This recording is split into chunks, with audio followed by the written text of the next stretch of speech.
João, capítulo 8, do verso 2 até o 11. O texto sagrado diz assim: de madrugada voltou novamente para o templo, e todo o povo se reuniu em volta dele, e Jesus, assentados, ensinava. Então os escribas e fariseus trouxeram à presença dele uma mulher surpreendida em adultério, e fazendo-a ficar em pé no meio de todos, disseram a Jesus: Mestre, essa mulher foi surpreendida em flagrante adultério. Na lei, Moisés nos ordenou que tais mulheres sejam apedrejadas. E o Senhor, o que tem a dizer? Eles diziam isso tentando para terem de que o acusar. Mas Jesus, inclinando-se, escrevia na terra com o dedo. Como eles insistiam na pergunta, Jesus se levantou e lhes disse: quem de vocês estiver sem pecado, seja o primeiro a tirar uma pedra nela. Inclinando-se novamente, continuou a escrever no chão. Mas eles, ouvindo essa resposta, foram saindo um por um, a começar pelos mais velhos até os últimos, ficando só Jesus e a mulher em pé diante dele. Levantando-se, Jesus perguntou a ela: mulher, onde estão eles?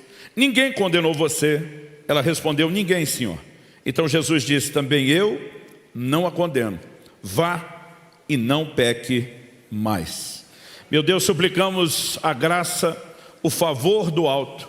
Oramos que nessa noite o Teu Espírito Santo, o Espírito da verdade, ilumine os olhos do nosso entendimento, nos dirija a um lugar de compreensão e entendimento espiritual. Oramos que a Tua palavra fale e cale em nossos corações. Oramos que mais do que informação ou alinhamento doutrinário, o Senhor possa despertar a nossa fé. Oramos que a Tua palavra seja acompanhada hoje por uma liberação dos céus, um toque do Senhor nas nossas vidas. Oramos que a Tua palavra cumpra o propósito pelo qual ela tem sido enviada, e desde já nós te damos honra, glória e louvor pela certeza daquilo que o Senhor fará, em nome de Jesus, amém.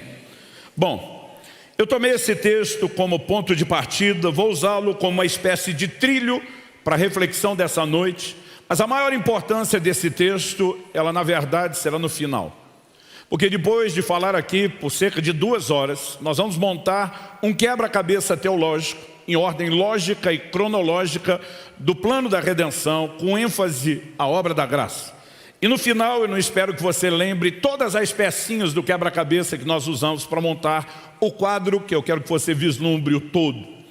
Nenhuma mente, por mais privilegiada que seja, conseguiria lembrar cada uma dessas peças. Então minha missão no final é conseguir oferecer um elemento pedagógico, didático, que te ajude a resumir aquilo tudo que nós vamos falar. E no final da noite, nenhum texto, ele vai contribuir tanto para esse resumo, como o texto que decidi por conta disso usá-lo desde o início. Se ele não fosse parte das Escrituras, ele não faria a menor falta na construção doutrinária que nós vamos fazer. Porque nós vamos derramar aqui uma overdose de versículos bíblicos sobre vocês. Mas, no final, como eu disse, ele nos ajudaria. Pastor, por que essa conversa se ele não fosse parte das Escrituras?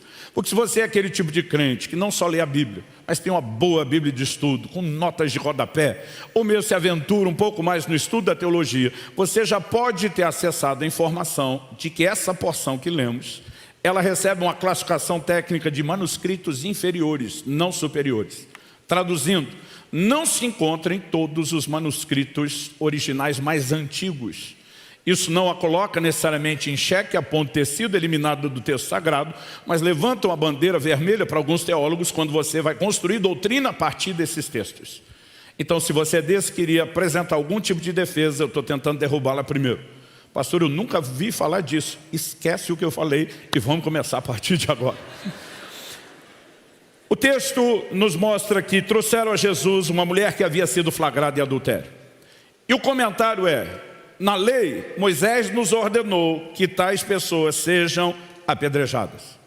Então vem a surpreendente pergunta. Essa afirmação se encontra em Levítico 20, 10 e também em Deuteronômio 22, de 22 a 24. Então vem a surpreendente pergunta: e o Senhor, o que tem a dizer? Por que classifico como surpreendente esse questionamento feito a Jesus? Porque a lei de Moisés não era apenas a constituição que regia a nação de Israel, as leis civis. Ela também era a palavra que Deus, por meio do seu servo, havia comunicado ao seu povo. Era a Bíblia que eles tinham. E porque alguém perguntaria se Jesus tinha uma opinião divergente, não só da constituição da nação, mas da própria Bíblia. Essa pergunta não pode ser ignorada e ela precisa necessariamente ser o nosso ponto de partida. Por que perguntaram isso a Jesus? Ah, pastor Luciano, o versículo 6 diz que eles diziam isso tentando, para terem de que o acusar. Ok, isso revela a motivação da pergunta, não a lógica de por que ela foi feita. Mas antes de explicar a lógica da pergunta, vale dizer que nosso Senhor que escrevia no chão, ele se levanta e dispara: aquele dentre vocês estiver sem pecado, com a ficha corrida limpa, que atire a primeira pedra. Jesus não falou nada contra a lei de Moisés, disse: vão em frente, executem a lei. Mas ele propõe algo que não estava predeterminado na lei: que quem tiver sem pecado comece. É nesse momento que, assim como Jesus não foi contra a lei, ninguém mais foi contra, mas a consciência dos seus ouvintes de alguma forma pareceu fritar. E a Bíblia diz, um por um, começando dos mais velhos, todo mundo foi tirando o time de campo. Por que começando dos mais velhos? Para mim é uma questão de lógica, de probabilidade estatística. Quem viveu mais, pecou mais, simples assim. Apesar que de vez em quando alguns jovenzinhos quebram o recorde de qualquer velhinho, isso está mais para exceção do que para regra. Eu imagino o mais velho pensando: eu é que não tenho moral, espero que outro faça. Mas todo mundo foi pensando a mesma coisa, todo mundo saiu e ninguém executou. Aí Jesus afirma para essa mulher: eu também não te condeno. E aqui nós temos outra declaração surpreendente. Por que surpreendente? A lei não exigia que essa mulher fosse apedrejada? Sim ou não? Uma pergunta, gente. Então lembre que a lei de Moisés não era apenas a Bíblia do povo, mas também a Constituição. Ou seja, pecado na perspectiva espiritual, adultério na perspectiva espiritual era pecado. Mas na perspectiva social, civil das leis, era crime. E um tipo de crime com punição de apedrejamento. Agora, o próprio Jesus não falou contra a lei nem contra o apedrejamento. Ele apenas sugeriu: quem tiver sem pecado, comece a execução. Agora, a pergunta a ser feita: Jesus tinha pecado? Gente, se vocês forem tímidos nisso, vai ofender Jesus. Jesus tinha pecado? Então vamos deixar isso bem claro. Segundo aos Coríntios 5:21 diz: aquele que não conheceu o pecado, Deus o fez pecado por nós. Romanos 8:3 diz que Deus enviou o seu Filho em semelhança de carne pecaminosa. Ele vem com um corpo parecido com o meu e o seu, mas a Bíblia chama de semelhança, porque ele não tinha a natureza pecaminosa que nós carregamos. É por isso que quando o Deus pré-existente vem habitar entre os homens, o Verbo se fez carne, o Espírito Santo formou um corpo para ele de forma sobrenatural, para que não carregasse a semente pecaminosa. Hebreus 4:15 diz que ele foi tentado em todas as coisas, mas sem pecado. Então vamos deixar algo claro, isso é incontestável: Jesus não tinha pecado. Agora, se ele não tinha pecado e ele mesmo sugeriu que quem não tivesse começasse, a pergunta é: por que é que ele não apedrejou a mulher? E eu tenho uma outra pergunta pior. A lei de Moisés, que era a palavra de Deus, não exigia que ele apedrejasse? Então vem a pergunta: ele cumpriu a lei nesse dia? Agora vocês estão com medo de ofender Jesus, né? Ele cumpriu a lei nesse dia? Isso nos gera um nó teológico.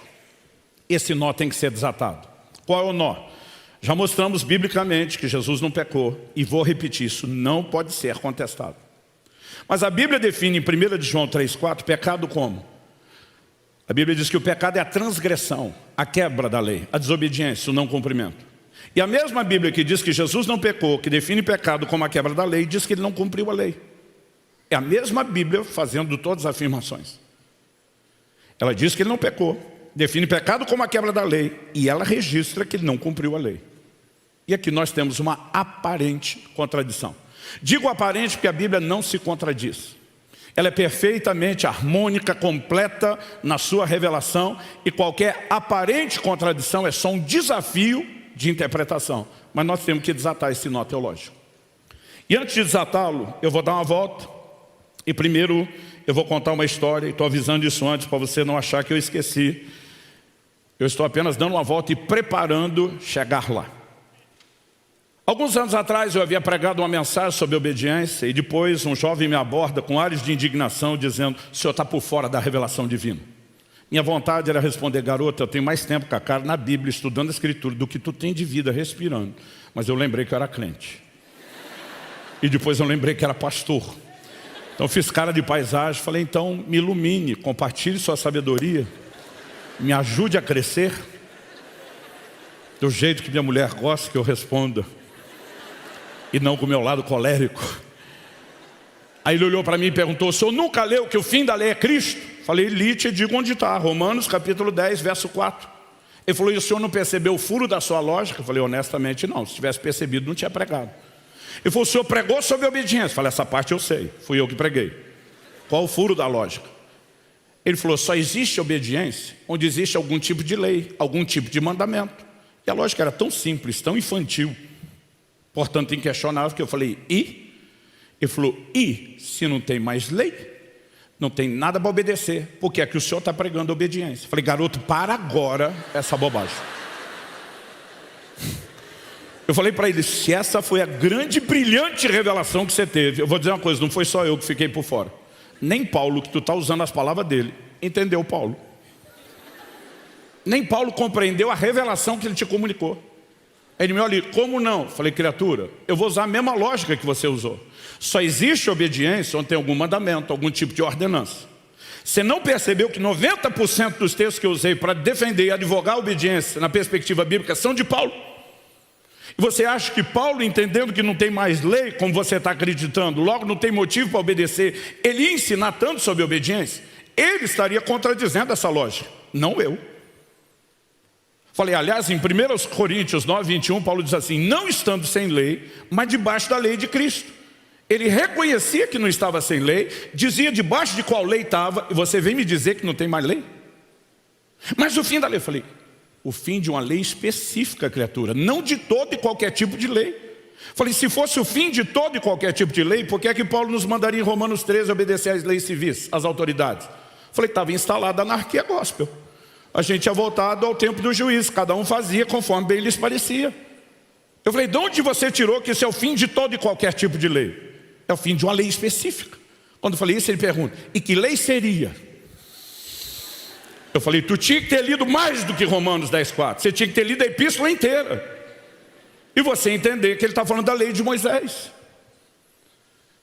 Em momentos como esse, eu tenho percebido que, embora a igreja tenha que lidar com enganos desde o início do Evangelho, nós nunca vivemos uma subjetivação tão grande das verdades como nós estamos vivendo. E há um grupo de pregadores que eu tenho classificado de os pregadores pós-modernos da graça, que é o jeito mais bonito, polido e educado que eu encontrei para me referir a um grupo que, em nome de uma suposta revelação, está esculhambando a teologia bíblica. Eles costumam relativizar a obediência. Eu quero nessa noite provar que a graça não veio relativizar nem suprimir a obediência. Ela veio tornar possível a obediência. É por isso que esse tem que ser o nosso ponto de partida. E nós vamos ter que fazer uma construção bíblica um pouquinho abrangente. E eu vou pedir paciência da sua parte para que a gente faça isso. Eu olhei para aquele garoto e falei, olha, em vez de discutir o que a gente não concorda, eu prefiro começar pelo que a gente concorda. Ele me olhou com a cara e disse, o senhor lá sabe o que a gente concorda? Eu falei, garoto, acredite, eu sei. Eu já mapeei e codifiquei você. Enquanto ele repetia os mantras. Chama o mantra aquelas frases prontas, que o camarada não sabe o que está falando, mas você sabe onde é que ele está bebendo. Você sabe quem que está instruindo e orientando ele. Eu falei, então acredite, eu sei o que você pensa. E eu sei onde a gente concorda. Eu falei, o livro de Hebreus nos ensina a respeito do fim do sacerdócio levítico da velha aliança.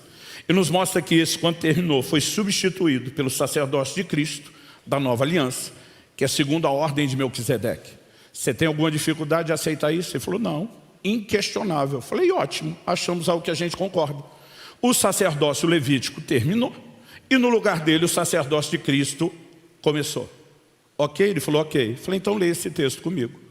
Hebreus capítulo 7, verso 12 diz, onde a mudança de sacerdócio, a mudança de lei. A Bíblia não diz que é a cessação de lei. A Bíblia não diz que é desaparecimento de lei. A Bíblia não diz aniquilação de lei. A Bíblia diz mudança. Se a mudança, o que terminou foi a lei que regiu o sacerdócio anterior. Não todo e qualquer tipo de lei. Porque se mudou lei quando começou um novo, juntamente com ele, uma nova lei entrou em vigor. E é por isso que Jesus diz em João 13:34, um novo mandamento vos dou. Como é que você está dizendo que não tem mandamento? Como você pode negar que a mudança de lei? Por isso Paulo explica, não estando sem lei, desde que essa acabou, mas debaixo da lei de Cristo, a nova lei que rege o novo sacerdócio. Mudança de lei precisa necessariamente ser o ponto de partida da nossa conversa. E será o primeiro de 3 alicerces que nós vamos estabelecer aqui hoje. Mudança de lei também é o que nos ajuda a desatar o bendito nó teológico que estava esperando resposta.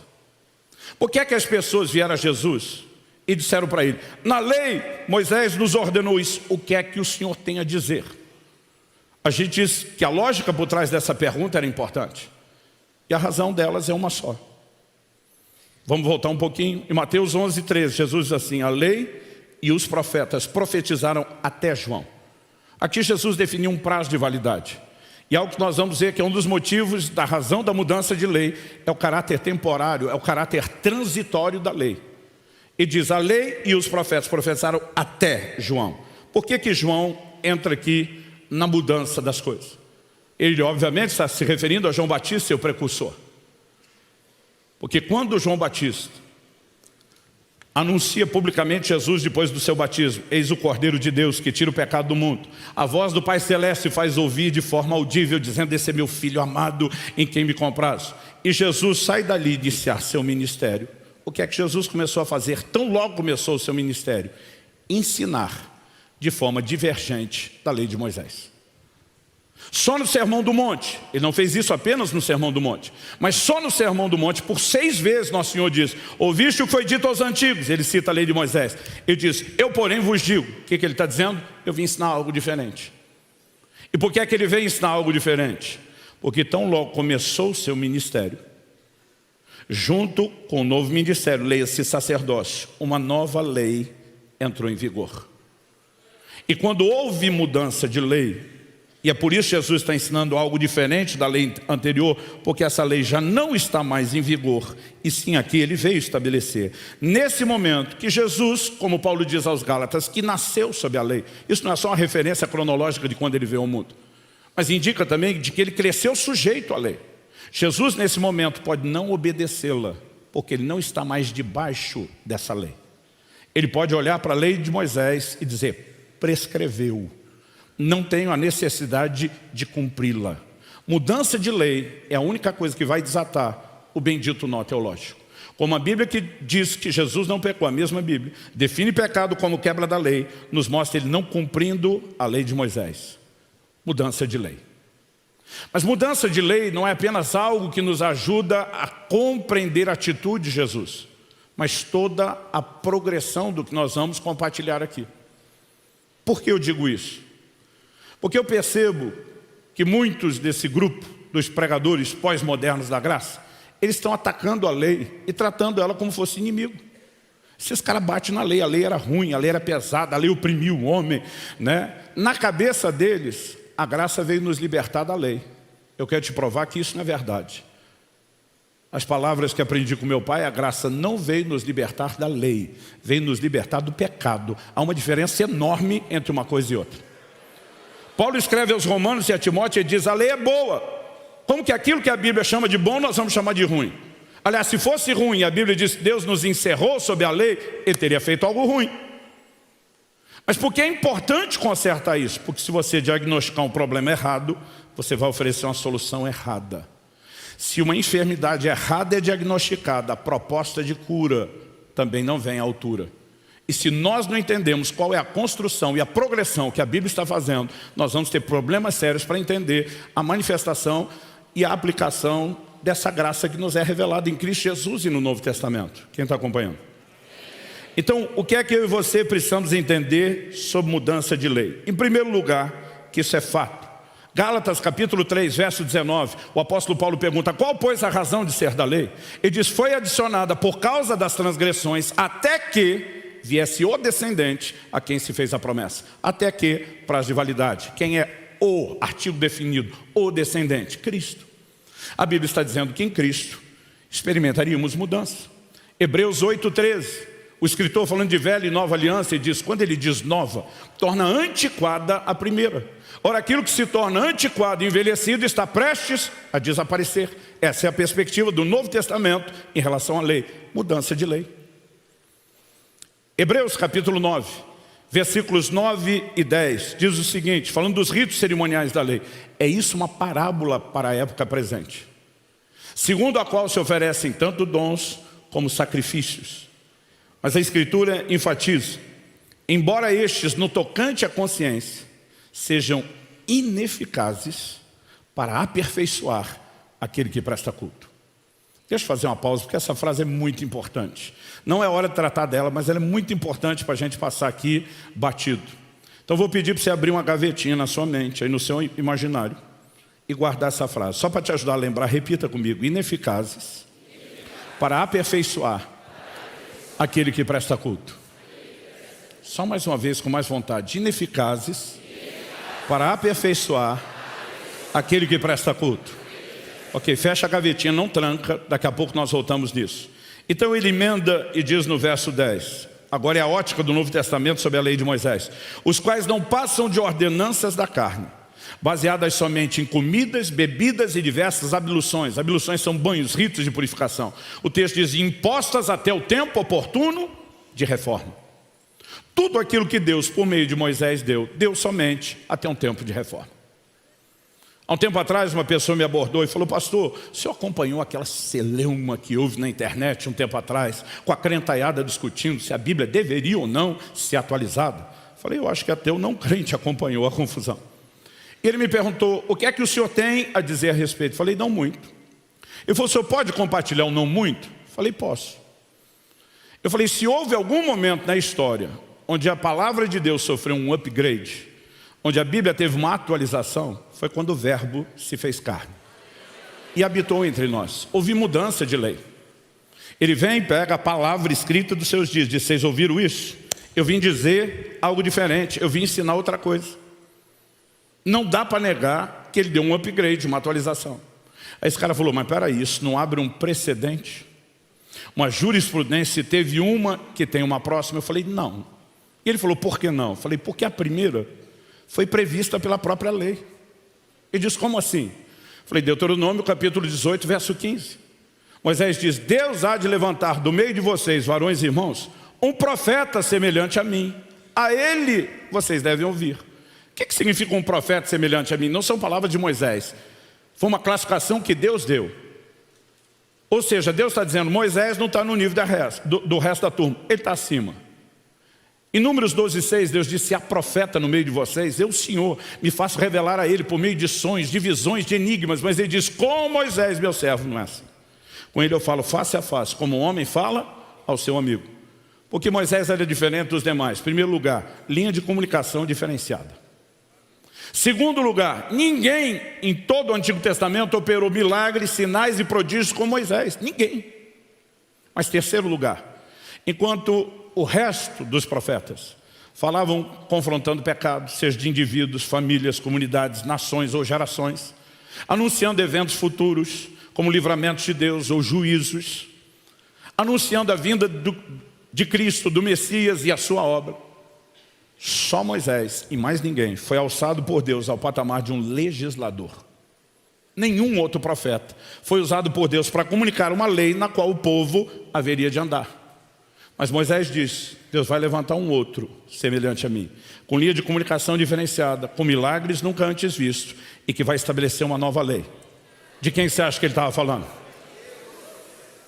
Quando João Batista aparece no cenário bíblico, João 1, de 19 a 21, diz que as pessoas perguntam para João Batista, você é o Cristo? É o equivalente grego da palavra Messias no hebraico. Os dois significam ungido. Eu não sei exatamente como João fez, mas eu no lugar dele faria um pouquinho de mistério. Demoraria um pouco e diria, não. Segunda pergunta, você é o Elias, aquele do final da profecia de Malaquias? Também não. Terceira pergunta, você é o profeta? Não um artigo indefinido, tipo qualquer um, você é o profeta. Que o profeta é esse? A turma olha lá para Deuteronômio 18:15, Você é aquele que Moisés anunciou e todos nós temos esperado? João Batista, também não. Eu só sou o precursor, o homem está chegando. É por isso que os primeiros discípulos de Jesus, quando o encontram, eles saem dizendo uns para os outros: achamos aquele de quem Moisés falou na lei. De quem que Moisés falou? Ele anunciou que haveria outro profeta. Eles estão dizendo: nós o encontramos. Quando Jesus começa a operar seus milagres, a reação das pessoas, descrito no Evangelho de João: este é verdadeiramente o profeta que deveria vir ao mundo. Mas uma coisa é a gente olhar o que o povo especulou e achou que seria. A outra é a gente olhar a resposta bíblica. Em Atos, no capítulo 3, nos versos 22 e 23, Pedro pregando sobre Jesus, ele diz: porque Moisés disse, o Senhor Deus fará com que do meio dos irmãos de vocês se levante um profeta semelhante a mim. A esse vocês ouvirão em tudo o que ele lhes disser. E quem não der ouvidos a esse profeta será exterminado do meio do povo. Jesus tinha linha de comunicação diferenciada? Sim, ele mesmo disse: eu só falo aquilo que eu ouço meu pai falar. Tinha sinais, prodígios e milagres nunca antes vistos. O cego de nascença testemunha João 9. Nunca se ouviu falar que alguém antes tenha aberto os olhos a um cego de nascença. Mas Jesus não é semelhante a Moisés apenas por causa da linha de comunicação e milagres únicos, mas porque, assim como Moisés, ele foi alçado por Deus ao patamar de um legislador. Um novo mandamento vos dou. Ele está dizendo: eu vim estabelecer uma nova lei. Agora, o que é que Moisés diz? Gente, eu estou dando a lei na qual vocês vão andar, ande nisso, até que chegue o próximo legislador. Quando Deus levantar o próximo, me esqueçam, me ignorem, ouçam Ele. Então a própria lei previu a sua atualização. Agora, quando o outro profeta previsto chegou, ele falou algo semelhante, sugerindo que nós estamos esperando outro tipo de reforma ou atualização? Não, pelo contrário. Ele diz: passarão os céus e a terra, mas a minha palavra não há de passar. Não tem mais nada para mudar. Então nós precisamos entender qual é a razão pela qual houve uma única mudança. Essa mudança tem que ser entendida na perspectiva correta. Quando eu vejo os pregadores pós-modernos da graça falando e batendo na lei, eu tenho uma sensação assim, eu digo: engraçado, eles devem acreditar que em algum momento a Trindade fez uma autoconferência, já que os três são um. E eles estão resmungando entre si: pois é, deu ruim esse negócio da lei. Alguém disse: não prevíamos esses resultados, que o homem ficaria tão distante. E de repente eles estão reunindo para discutir um plano que falhou.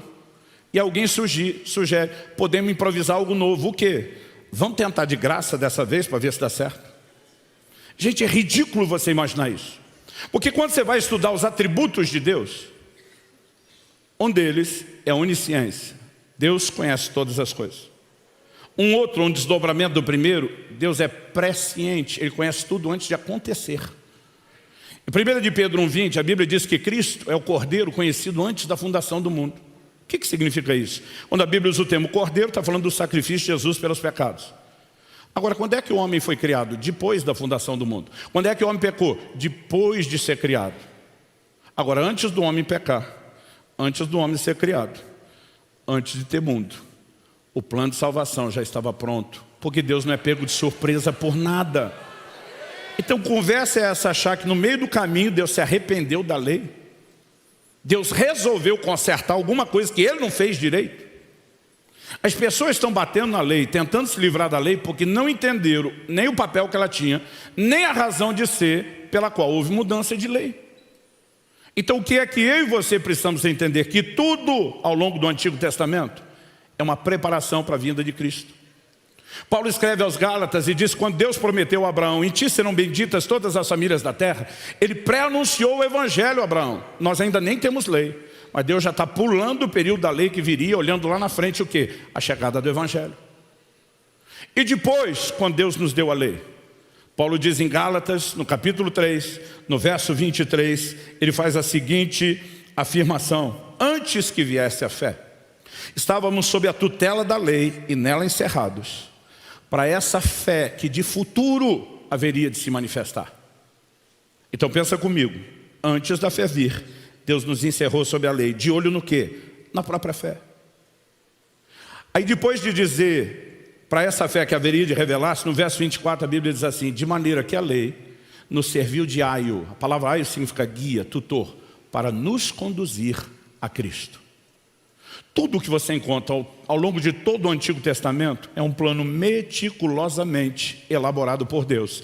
É um plano em progressão e desenvolvimento, projetado pela mente mais sábia que pessoa alguma nesse universo pode conceber.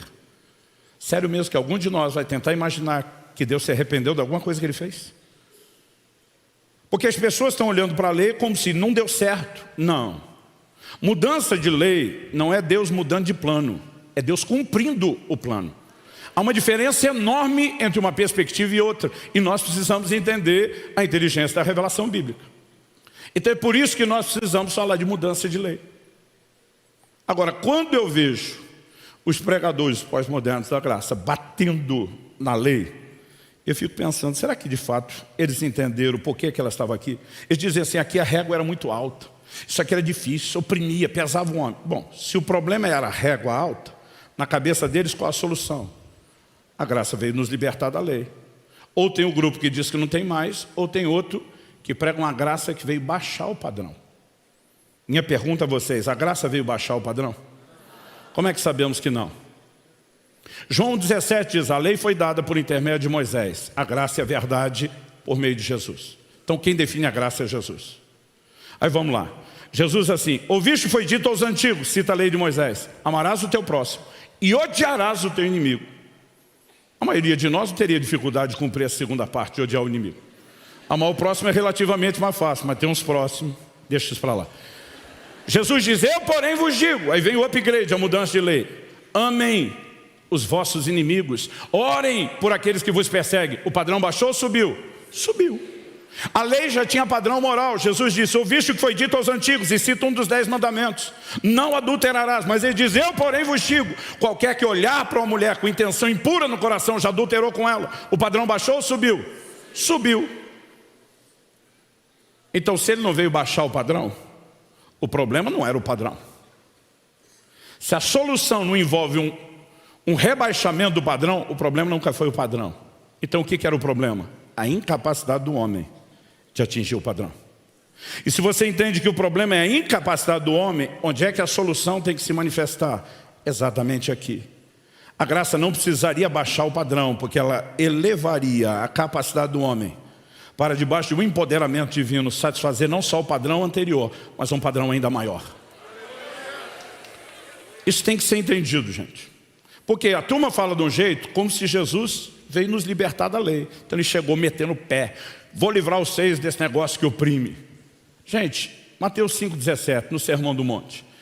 Nosso Senhor explica taxativamente, não pensem que eu vim revogar a lei ou os profetas. Não vim para revogar, mas para cumprir.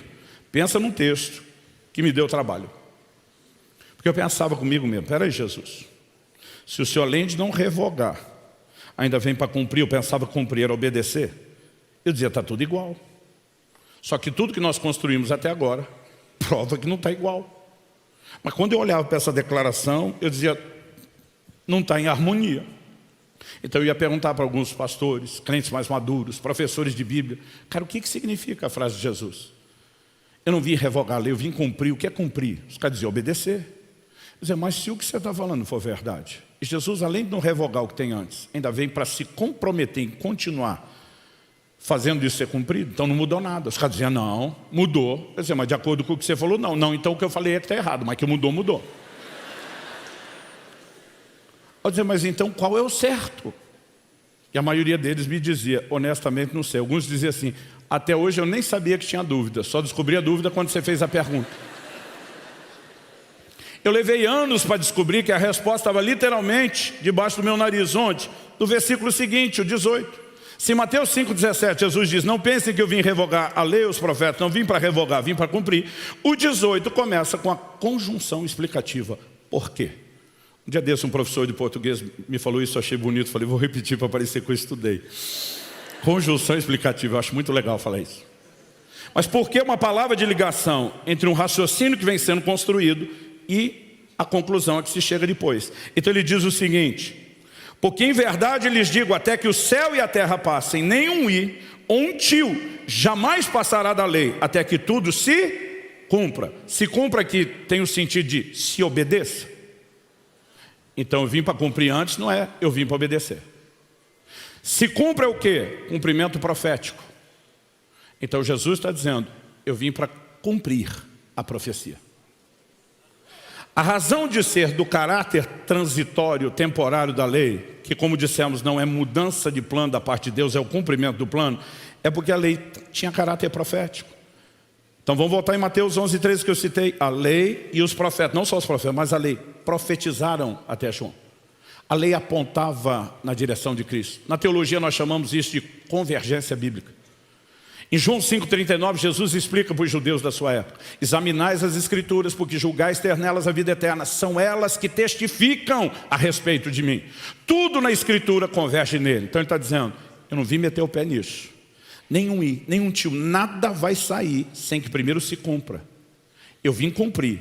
Então sai porque eu sou o cumprimento, não porque é mudança de plano. Quem está entendendo? Então deixa eu dar outro exemplo. Hebreus 10:1 diz, a lei não tem a imagem exata das coisas, e sim a sombra dos bens vindouros. Se eu estendo a mão aqui, sobre o púlpito, eu posso ver projetada, aqui tem luz de todo lado, então não está tão forte, mas eu posso ver projetada a sombra da minha mão. A sombra da minha mão é a imagem exata da mão? Não. Por que não? Não tem a cor da pele, não tem a textura da pele, não tem o efeito 3D, o redondinho dos dedos, mas tem a mesma quantidade de dedo, tem a mesma disposição, o dedão está para o mesmo lado, o dedo minguinho também. Então, ela tem muita similaridade, mas não é a imagem exata. Quando eu olho a sombra, eu conecto imediatamente com a mão. Em primeiro lugar, porque os dois estão no meu campo de visão. Mas mesmo se eu tirasse a mão do campo de visão, eu ainda entenderia o que é a sombra, porque é a sombra de uma figura conhecida, que mesmo se eu não estiver vendo agora, já está na minha mente. Agora tenta imaginar que o que projeta a sombra saiu do campo de visão, mas não é uma figura ou objeto conhecido. Então eu estaria olhando para a sombra e me perguntando, o que será que é isso? E quando é que eu poderia entender? Somente quando o objeto que projeta a sombra entrasse no campo de visão, eu veria que mesmo que não é a imagem exata, eu veria a similaridade e dizia, era isso projetando a sombra. Então vamos lá, a lei não tem a imagem exata das coisas, ela tem a sombra do quê? Bens vindouros. Tudo aquilo que seria concretizado em Cristo na nova aliança, projetava do futuro para o passado, sombras proféticas.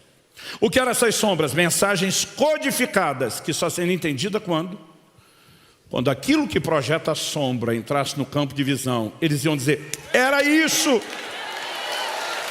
E eles não apenas iam reconhecer que era isso, mas eles iam reconhecer, Deus estava prevendo o cumprimento disso muito tempo antes.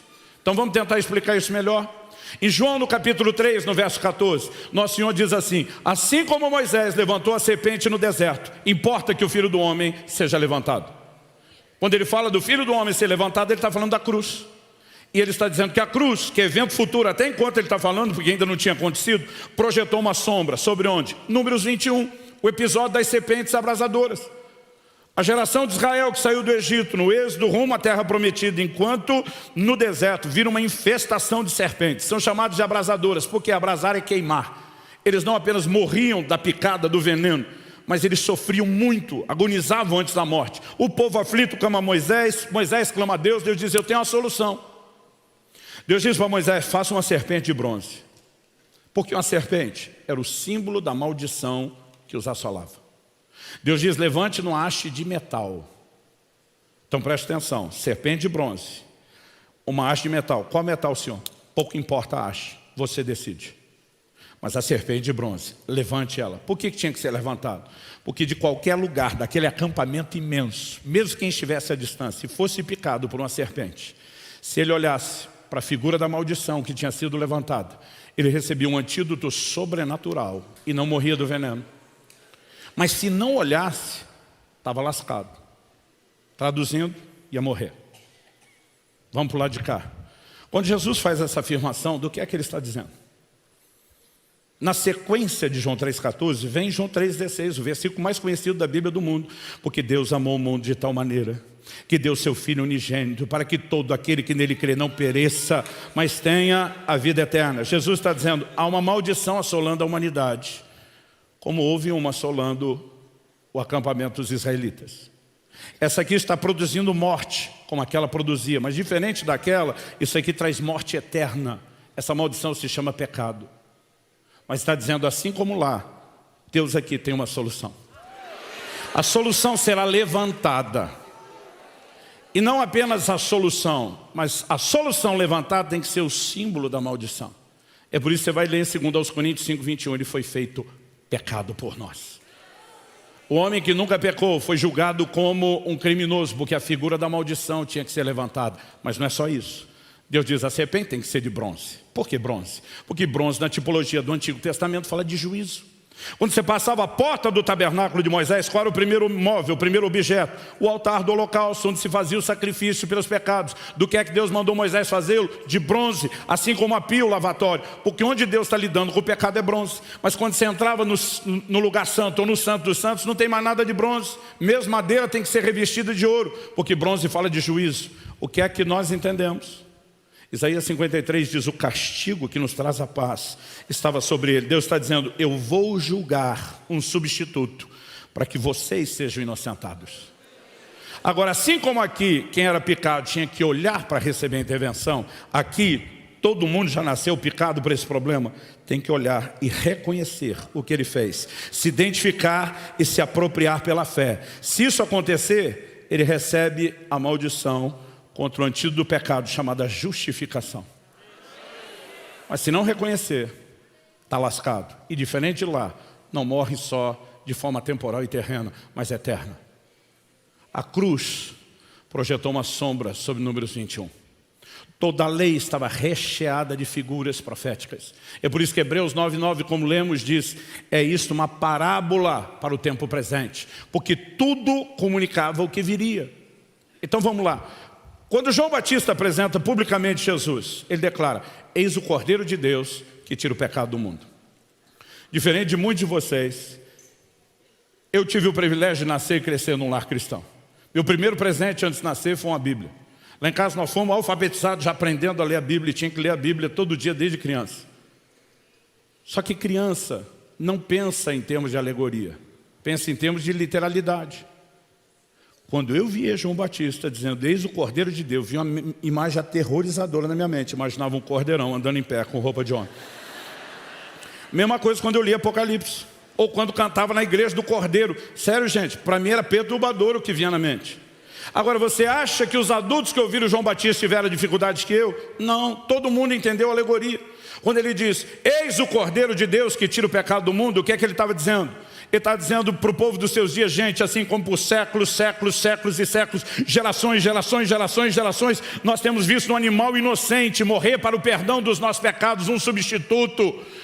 Ele é o substituto anunciado profeticamente em todos os sacrifícios. É por isso que Paulo escreve aos Coríntios e diz que Cristo é o nosso Cordeiro Pascal. Cristo está para nós como o Cordeiro da Páscoa estava para eles. A lei profetizava a vinda do substituto. Jesus diz, Abraão viu o meu dia e se alegrou. Quando é que Abraão viu o seu dia? Quando Abraão disse para Isaac, Deus proverá para si o cordeiro, meu filho. Ele estava dizendo, não só você escapou da morte, um dia cada um de nós escapará, porque há um substituto. Toda a lei profetizava a vinda do substituto. Agora vamos entender. Tem sacrifício literal de animais no Novo Testamento? Não, mas Jesus explica. Eu não vim revogar o sacrifício, eu vim cumprir. Tudo o que eles anunciavam se cumpre em mim.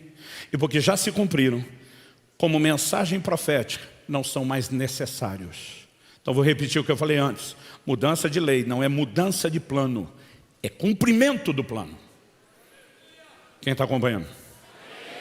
Então mudança de lei é o fundamento para tudo aquilo que nós vamos construir daqui para frente. Dito isso, a pergunta a ser feita é, o que é que mudou da velha para a nova aliança? O que é que mudou do Antigo para o Novo Testamento? O que é que mudou da lei para a graça. Quando eu ouço alguns pregadores modernos, a sensação que eu tenho é que quem mudou foi Deus.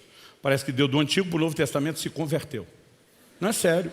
Os caras falam de um jeito, Deus aqui no Antigo Testamento era cruel, impiedoso, mandava matar todo mundo, tinha misericórdia de ninguém. E aqui ele apareceu bom e amor. O que é que levou ele de mal-humorado a bem-humorado? Ele converteu no meio do caminho? E lógico que eu estou sendo sarcástico, gente.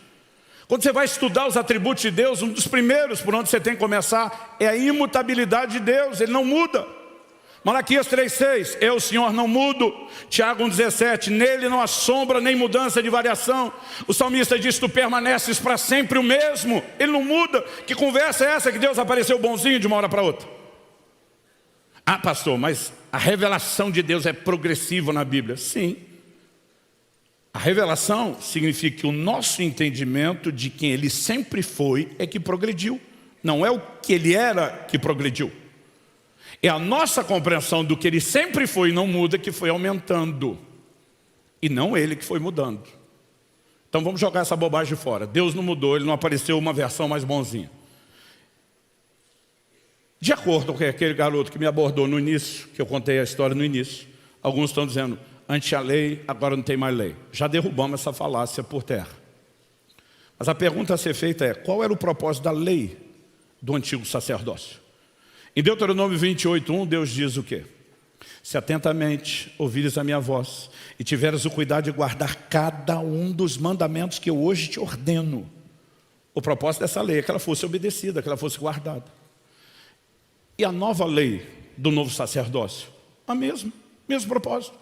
Em João 14:21, Jesus diz, aquele que tem os meus mandamentos e os guarda, esse é o que me ama. Não só continua tendo mandamento, mas o propósito é o mesmo, obediência. Ah, pastor, mas já que o senhor citou Deuteronômio 28, vai lembrar que do verso 1 a 14, quem obedecia tinha bênção. E do verso 15 até o final daquele capítulo cumprido, quem desobedecia, maldição. E a minha pergunta é, quem foi que disse que isso mudou na nova aliança? Hebreus capítulo 6, versículos 7 e 8. A terra que absorve a chuva que frequentemente cai sobre ela e produz erva útil para aquele que a cultiva, recebe bênção da parte de Deus. Mas se produz espinhos e abrolhos, perto está da maldição e o seu fim é ser queimada. Bênção e maldição está aí. Outro dia um falou para mim, está falando de terra o texto. Falei, não, falei os versículos anteriores. Ele fala de crente bom e crente ruim, crente que está de pé, crente que caiu, crente que corresponde com Deus, crente que não. E entra com uma alegoria. Como é que nós sabemos que é uma alegoria? Ele fala da última terra, cujo fim é ser queimada. A terra não queima. Que incinerador você acha que é esse que ele está falando?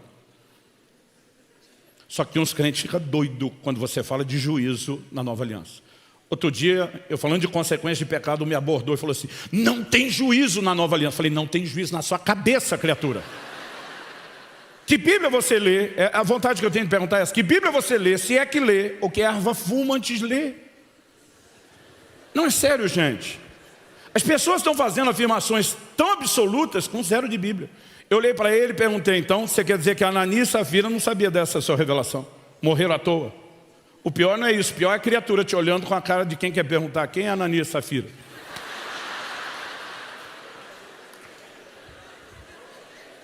E você tem que parar para explicar demais. Falei, mas não é só Ananias e Safira que não sabia. Pelo jeito, o apóstolo Pedro também não, porque foi ele que largou a palavra de juízo. O mesmo Pedro, que em 1 de Pedro 4,17 diz que o juízo começa pela casa de Deus. Falei para ele, como é que você me afirma que não tem juízo? E ele está quieto, mudo. Aí eu fui subindo o tom do cinismo. Falei, mas o pior não é Ananias, Safira e Pedro não saber. É o Espírito Santo não saber disso. Porque quem é que você acha que matou os caras? Pedro só falou. Alguém revelou para ele, mandou ele falar e executou a palavra que pôs na boca dele. Foi o Espírito Santo. Então o Espírito Santo também não sabia disso. Aí fui para o próximo nível do cinismo. Falei, pelo jeito nem Jesus, o mediador da nova aliança, sabia dessa sua revelação. Porque ele andou falando umas coisas bem diferentes disso. Eu falei, acho melhor você acompanhar na sua Bíblia o que eu vou te citar aqui, para você não pensar que eu estou inventando. Apocalipse 2, de 19 a 21. Numa das 7 igrejas da Ásia, falando com o anjo da igreja de Tiatira, o Senhor faz menção de uma mulher que ele denomina como Jezabel. Ele diz assim, dei-lhe tempo para que ela se arrependesse da sua prostituição. Antes de continuar, dei-lhe tempo significa paciência, longanimidade. Mas as pessoas estão confundindo longanimidade com impunidade. São duas coisas completamente distintas. E diz, dei-lhe tempo para que ela se arrependesse da sua prostituição, mas ela não quer se arrepender. O Senhor diz, eu vou prostrá-la de cama, bem como os que com ela adulteram, eu vou matar os seus filhos. Falei, se isso não é juízo, é o que, criatura? Uma carícia? Falei, o imoral de 1 Coríntios 5, que Paulo diz, seja entregue a Satanás para a destruição da carne, é outra carícia. E ele continua lá quieto e mudo na minha frente. Aí para dar a última pasada de terra e terminar de enterrar o defunto, eu falei para ele, em Hebreus no capítulo 10, no verso 28, a Bíblia diz, morre sem misericórdia, pelo depoimento de 2 ou 3 testemunhas, quem tiver quebrado a lei de Moisés. O juízo era sem misericórdia lá? Eu falei, olha o versículo seguinte, Hebreus 10, 29. Ele diz assim, imaginem, quanto mais severo deve ser o castigo daquele que pisou os pés ao Filho de Deus, profanou o sangue da aliança com o qual foi santificado e ultrajou o Espírito da graça. A Bíblia não só está dizendo que tem juízo na nova aliança, criatura, falei para ele, como diz que o juízo do lado de cá é maior do que o de lado de lá. Agora, gente, me ajuda a entender essa lógica. Primeiro, mudança de lei, que eles estão interpretando de forma errada, como se não houvesse mais lei. Se Deus tivesse um padrão alto aqui e tivesse que rebaixá-lo, ele teria dado a si mesmo um atestado de incompetência.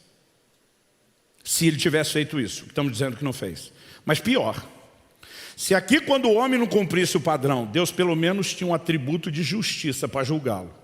Mas chega aqui, ele não só nega a justiça que ele carrega como atributo, mas praticamente premia quem está errando. Porque se ele falar, liberou geral, não tem punição, ele está premiando. Isso faria da graça o quê? Com o perdão da palavra, gente, isso não é só falta de conhecimento teológico, é falta de massa cinzenta. Pelo amor de Deus. E eu não estou aqui atacando pessoas, mas eu estou atacando ideias. Sabe por quê? Na verdade são elas que estão atacando a verdade que carregamos. Judas, capítulo único, verso 3, o homem de Deus diz, amados, enquanto eu empregava toda a diligência para escrever-vos acerca da salvação que nos é comum, senti a necessidade de exortar-vos a batalhar diligentemente pela fé que de uma vez por todas foi dada aos santos. Batalhar, leia-se, lutar, brigar, guerrear, militar. O que é brigar pela fé? Não é eu e você apenas levantarmos contra o ateísmo, ou mera questão apologética. No verso seguinte, o 4, ele diz, pois certos indivíduos se infiltraram no meio de vocês, estão transformando a graça de nosso Senhor em libertinagem. A graça não é, nunca foi, nunca será permissão para pecar, ela é o antídoto, e eu quero te mostrar isso pela palavra de Deus. Então nós temos que entender mudança de lei, nós temos que entender a razão pela qual ela mudou, nós temos que entender que não é, em absoluto, não significa que Deus mudou, não significa que deixou de ter lei, não significa que o propósito de ter lei, que é a obediência, tenha mudado, e nem que as consequências de obedecer ou desobedecer mudaram. Então, se nada disso mudou, o que é que mudou? Um dia um pensou em voz alta na minha frente e disse, pelo jeito não mudou nada. Eu falei, mudou. E agora é hora da gente abrir aquela gavetinha. A lei era ineficaz para aperfeiçoar quem prestava culto. Resumindo, a lei não melhorava, não mudava, não aperfeiçoava, não transformava ninguém.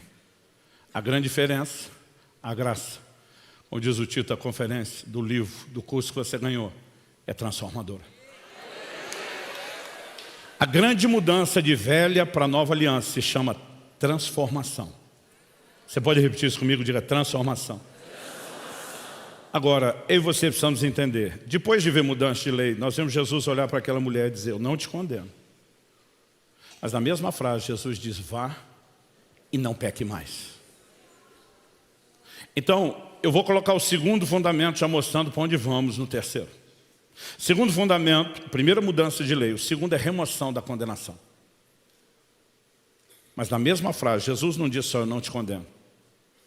Na mesma frase, para a mesma pessoa, no mesmo instante. Não vamos fracionar isso só para efeito de estudo. Ele diz, vá e não peque mais. Agora, preste atenção. Só tem 3 possibilidades lógicas para Jesus fazer essa afirmação. Primeiro, ele mentiu. Porque todo mundo sabe que é impossível parar de pecar. Então ele enganou a mulher, como diz a moçada lá da igreja, trollou a pobrezinha. Alguns de nós vai levar isso em consideração? João 17, a lei foi dada por intermédio de Moisés, a graça e a verdade por meio de Jesus. Ele é a manifestação da verdade. A Bíblia diz que ele é luz e nele não há treva alguma. Nosso Senhor teria mentido à mulher? Não. Isso seria uma probabilidade hipotética para qualquer outro, mas não para Nosso Senhor. Então está fora do jogo. Segundo, não, pastor, não é que ele quis enganar de propósito, porque ele acordou resmungando, hoje é dia de maldade, vou enganar alguém. Mas assim, por que enganado estava? Porque afinal de contas ele não conhecia bem a Bíblia, não estudou teologia, não sabia o que estava falando. Então por que enganado estava? Ele meio que sem querer, não de propósito, mas tipo só um efeito colateral. Acabou enganando a mulher. Se o verbo, a palavra encarnado, não entender de Bíblia, me diz quem é que entende. Se ele não souber a teologia, quem é que sabe? Então nós vamos levar isso em consideração? Não. Fora do jogo. O que é que sobra? O que deveria ter sido a única para mim e para você desde o princípio. Ele falou a verdade. Simples assim. E eu achei que vocês iam dar glória a Deus de saber que isso era verdade. Agora, sabe qual é a nossa dificuldade? A sua mente, como a minha, já está se defendendo disso aí.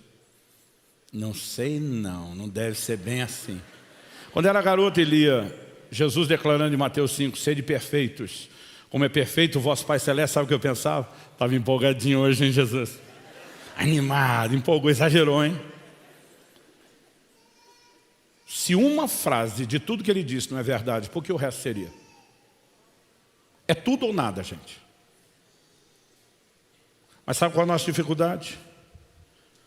1 Coríntios 2,14 diz, o homem natural não entende as coisas do Espírito, são loucura. A gente acha que isso está falando só de manifestação de dons. Não. Paulo diz que o evangelho que pregamos é a loucura da pregação. Como é que você foi salvo? Pela fé, não pela sua razão. Agora a pergunta é, como você será santificado? Da mesma forma. Romanos 1,17 diz, a justiça de Deus se revela no evangelho de fé em fé. Como está escrito, ele vai buscar lá em Abacuque 2,4, o justo viverá da fé. Ele não apenas converterá da fé. Agora, como é que você teve fé para a conversão? Romanos 10,17 diz que a fé vem por ouvir e ouvir a palavra de Cristo. Como que você vai ter fé para a santificação? Da mesma forma. Agora, minha pergunta, em todos os seus anos de conversão, quanta pregação, quanto ensino claro sobre santificação você teve? A quanto você se expôs para que isso gere fé em você?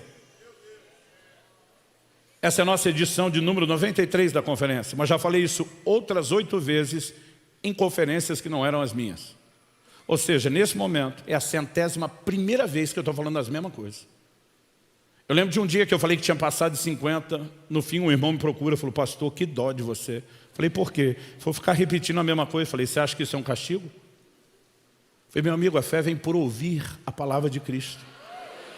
Eu falei, quando eu repito, não aumenta a informação, não aumenta aquilo que eu já tenho de conhecimento, mas fortalece a convicção de uma forma que você não tem noção. Eu falei para ele, dó de você, que ouviu uma vez e acha que é muito. É por isso que meu papel hoje é convencer você a não parar aqui quando terminar essa conferência, a ler o livro, assistir o curso, a dizer, eu vou deixar a palavra encher meu coração para me levar a um lugar de fé, onde eu possa alcançar isso. Gente, Dietrich Bonhoeffer, o grande teólogo alemão, disse, uma fé que remove a condenação de pecados cometidos, mas não o poder de pecar, é uma graça barata. Muita gente repete o Bonhoeffer hoje em dia, mas a maioria não entendeu o que ele disse. Então vamos tentar entender essa evolução. Remoção da condenação. Gente, deixando seita para o lado de fora, botando irmão equivocado para o lado de dentro. Tudo quanto é denominação cristã, evangélica, protestante, que eu tenho tomado conhecimento e estudado até hoje, ninguém discorda da remoção da condenação dos pecados. Ninguém. Até porque os textos são claros. Romanos 8,1, nenhuma condenação mais há para os que estão em Cristo Jesus. 2 Coríntios 5,17, se alguém está em Cristo, nova criatura é. As coisas velhas já passaram, eis que tudo se fez novo. Romanos 8, 33, 34, quem tentará acusação contra os eleitos de Deus, é Deus quem os justifica, quem os condenará é Cristo Jesus quem morreu, ou antes quem ressuscitou, intercede por nós à direita de Deus. E o que dizer de textos que são proféticos do Antigo Testamento, como Isaías 1,18, ainda que os vossos pecados sejam como escarlate ou carmesim, eu os tornarei brancos como a neve, brancos como a pura lã. Remoção da condenação. Agora preste atenção, Isso por si já é maior do que perdão. A maioria de nós imagina que a graça veio trazer perdão. Deixa eu te explicar algo. Perdão já tinha na lei. É por isso que tinha sacrifício de pecados. O livro de Hebreus diz que nós temos uma nova, superior aliança, baseada em melhores promessas. Temos Jesus como fiador. E tudo isso para fazer só a mesma coisa que outra já fazia? Para que mudou de aliança? Para que teve mudança de lei? Se ia continuar tudo igual. Então preste atenção. Está muito longe de estar tudo igual. Alguns de nós imaginamos perdão mais ou menos assim. Deus olhando para a gente, resmungando consigo mesmo. Eu vou fingir que eu não lembro o que é que vocês fizeram no verão passado. Mas não é essa a verdade bíblica. A verdade bíblica é que Ele nos justificou. Ser justificado é ser tornado justo. Agora preste atenção, nossa mente sempre pensa, fui tornado justo daqui para frente. A maioria de nós não pensa que isso também inclui daqui para trás. Então tente imaginar o seguinte, agora que você foi justificado em Cristo, imagina que toda a sua vida, toda a sua história foi gravada. E você pudesse visitar os episódios dessa série, para alguns quase de terror. Aqueles dos quais você mais se envergonha. Você descobriu o quê?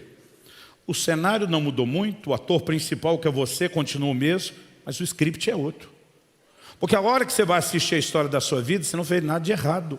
Você fez tudo certo e você diz como é possível. Eu lembro que eu fiz de errado, mas o filme foi todo editado. Porque aos olhos de Deus você foi feito justo. Meu amigo, quando o crente começar a entender justificação, ele não vive mais debaixo de culpa, de condenação, de vergonha. Então preste atenção. Com o que eu vou falar daqui para frente, eu não vim diminuir a primeira parte. Ela é maior do que nós temos entendido. Mas nós não temos o direito de pegar essa primeira parte gloriosa e extraordinária, que é a remoção da condenação, e usá-la como uma justificativa para mutilar, para fragmentar a graça e jogar o resto do que a Bíblia diz sobre ela fora. E as pessoas estão fazendo isso o tempo todo. Um dia desse tinha pregado sobre santidade, um me procura e diz, o senhor nunca leu que onde abundou o pecado, superabundou a graça? Falei, eu li, criatura, e você leu os 2 versículos seguintes? Ou sua Bíblia acaba no final de Romanos 5 e não tem o início dos 6? Paulo pergunta, então nós vamos pecar mais para ter mais graça? E ele mesmo responde, de jeito nenhum. Agora isso aí você não leu, as pessoas estão mutilando. Outro dia um falou para mim, senhor, nunca leu Romanos 8:1, não há mais condenação para quem está em Cristo Jesus? Falei, eu li, criatura, você leu o 2, que é o versículo seguinte, era só você ter continuado um pouquinho assim, ó. E diz, porque a lei do Espírito da vida te libertou da lei do pecado e da morte. Agora nós vamos fingir que isso não está lá? Aí as pessoas estão citando Tito 2:11. A graça se manifestou, Salvador a todos os homens. Ok, vírgula, e o que vem depois? Ela nos ensina que renegadas as paixões, as impiedades mundanas, vivamos no presente século de forma sóbria, justa, piedosa, aguardando a bem-aventurada manifestação de nosso Senhor e Salvador Jesus Cristo. Agora, porque o tempo todo jogam a continuação fora. A grande verdade da graça nos vem sendo roubada, subtraída, fragmentada há muito tempo, além de distorcida. Jesus olha para essa mulher e diz, vá e não peques mais. Agora, se ele não estava mentindo, se ele não estava enganando e nem enganado, e se ele falou a verdade, o que é que eu e você precisamos deduzir? Ele não deu um mandamento de algo injusto. Hebreus 6:10 diz que Deus não é injusto. E se ele desse a essa mulher uma ordem para não pecar e não fosse possível, isso faria dele injusto, mas ele não é. Então o que é que eu e você temos que deduzir? Que forçosa e necessariamente por trás do mandamento que ele dá a essa mulher, essas suas palavras precisam estar carregadas de um empoderamento divino que torna impossíveis o cumprimento do mandamento. E é isso que é graça. Nós já vamos definir. Mas um dia alguém me perguntou, mas pastor, por que estão mutilando? Falei, porque a maior parte das pessoas não entende processo. Ele falou assim, como assim? Eu falei, olha, um dia desse um jovem da minha igreja me procurou e falou, pastor, tem hora que eu estou lendo a Bíblia, eu tenho dificuldade de entender umas coisas. Eu falei, bem-vindo ao sindicato. Ele falou, não, estou falando sério. Eu falei, eu também. Isso é que nem videogame, vai passando de fase, vai ficando mais difícil. Eu falei, mas o que é que está pegando? Ele falou, não, tem hora que eu leio, eu tenho a sensação que uma hora a Bíblia conjugou a salvação no passado, outra hora no futuro, outra hora no presente. Eu falei, tem a sensação? Não, isso é uma constatação. Ele falou, como é que é? Atos 15:11, fomos salvos, passado. 1 Coríntios 1:18, somos salvos, presente. Romanos 5,10, seremos salvos, futuro. Ele olhou para mim e falou, pastor, está errado. Eu falei, errado está tu. A Bíblia nunca está errada. O pastor não pode conjugar no passado, presente e futuro a mesma coisa. Eu falei, não poderia se fosse evento único e instantâneo. Mas é processo. Ele, como assim? Eu falei, uma parte já aconteceu. Essa está conjugada no passado. Outra parte está acontecendo. Essa parte está conjugada no presente. Outra ainda vai acontecer. Essa outra que está conjugada no futuro. Filipenses 1,6, aquele que começou o passado em vós a boa obra, há de completá-la até o dia de Cristo. Ele não terminou o que ele começou. Uma parte aconteceu, outra está acontecendo, outra vai acontecer. Olhei para ele e falei, Criador, deixa eu desenhar para você. Quanto tempo faz que você se converteu, que você foi regenerado? Tantos anos. Falei, quando você olhar para essa parte da salvação, diga, fui salvo. Falei, mas seu corpo já foi glorificado? Ele falou, ainda não. Falei, Romanos 8,23 diz, nós estamos aguardando a redenção do corpo. Então, quando você olhar para essa parte da salvação, diga, futuro. Mas e a santificação? Não está rolando agora? Ele falou, sim. Falei, então para essa parte você diga presente. Uma parte aconteceu, outra está acontecendo, outra vai acontecer. Elas não concorrem nem divergem, elas se complementam. Processo. Mateus 7, 13 e 14, Jesus fala de uma porta e um caminho estreito que conduzem onde? A vida eterna. No movimento discipulado na Argentina, na década de 70, eles simplificavam a vida cristã em 3 etapas. Porta, caminho, alvo.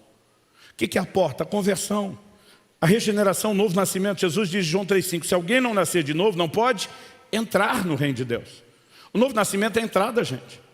Quando alguém se converte, a gente faz festa e deveria fazer, mas a gente faz festa com quem diz, aleluia, finalmente chegou lá.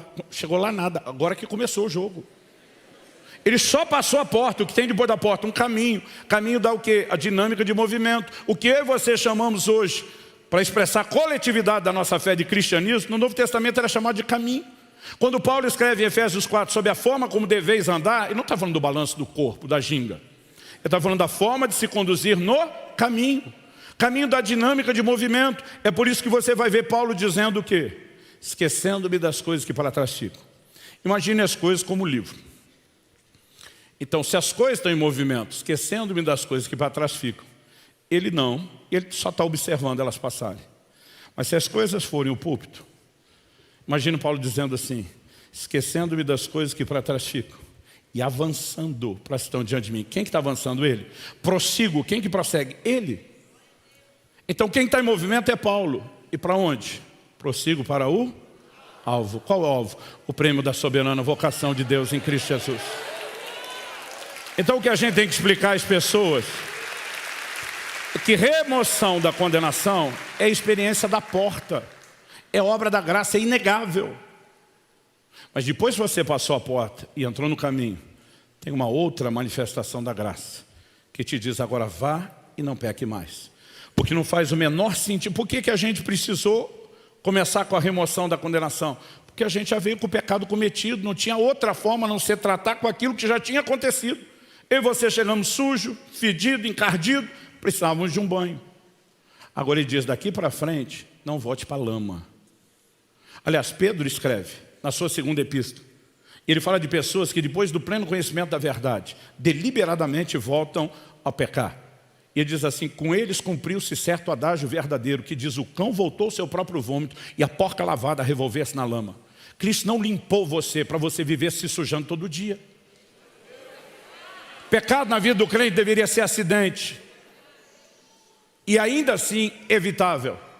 É isso que eu quero te mostrar pela Escritura. Quando Jesus diz, vai e não peques mais, gente, se isso não fosse possível, ele não tinha dito. Quem está acompanhando? Paulo diz em 1 Coríntios 10, 12, aquele que está em pé, cuide para que não caia. Cuidar para quê? Para não cair. Mas de alguma forma a gente lê o versículo. Cuida para cair o mínimo possível. Cuida para ir espaçando as quedas. Deus está dizendo, cuida para não cair. Não, mas não dá para não cair. Ah, Deus diz, desculpa, eu menti para você. Não. Nossa mente tem dificuldade de alcançar. Mas a verdade está lá. E se eu e você permitirmos, ela vai iluminar a mim e a você. Ela vai mudar a nossa forma de viver. Agora, Deus nos responsabilizou a ficar de pé. Significa que Ele nos deixou sozinhos, sem recursos? Não. Judas, capítulo único, verso 24. Ora, aquele que é poderoso para vos guardar de tropeçar. Deus está dizendo, mandei você ficar em pé e não cair, mas quer saber? Nunca vou te deixar sozinho para cumprir a responsabilidade que te dei. Da minha parte sempre haverá recursos que vão te ajudar a cumprir a responsabilidade que eu te dei. Então vamos falar do nosso terceiro fundamento. A maioria dos crentes, quando são questionados sobre o significado de graça, eles respondem meio que no piloto automático, favor imerecido. E não está errado, porque é parte do significado, mas está longe de ser o mais completo. Quando você estuda o Novo Testamento, a maior recorrência, uso e aplicação de graça vai numa direção, força capacitadora. Segundo aos Coríntios 12, Paulo está falando a respeito de um espinho na carne, que eu não vou entrar no mérito da discussão para não aumentar o nosso tempo aqui, do que seja. Ele pede que Deus o tire, e o Senhor responde, minha graça te basta, meu poder se aperfeiçoa na fraqueza. O que quer que fosse isso, ele está dizendo, não vou tirar, mas eu vou te dar condições de suportar. Força capacitadora. Quando a Bíblia relaciona a graça com dons, está falando de força capacitadora.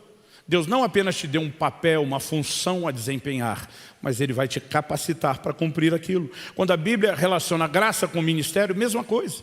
Paulo diz em 1 Coríntios 15:10, eu trabalhei mais do que todos os apóstolos. Ele diz, não eu, mas a graça de Deus comigo. Força capacitadora.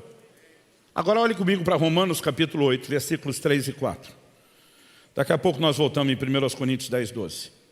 O que está em pé, cuide para que não caia. Romanos capítulo 8, versos 3 e 4.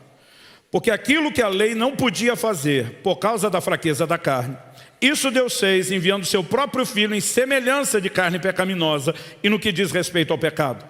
E assim Deus condenou o pecado na carne, a fim de que a exigência da lei se cumprisse em nós, que não vivemos segundo a carne, mas segundo o Espírito. Vamos devagar. Primeiro vou resumir os dois versículos, depois a gente detalha.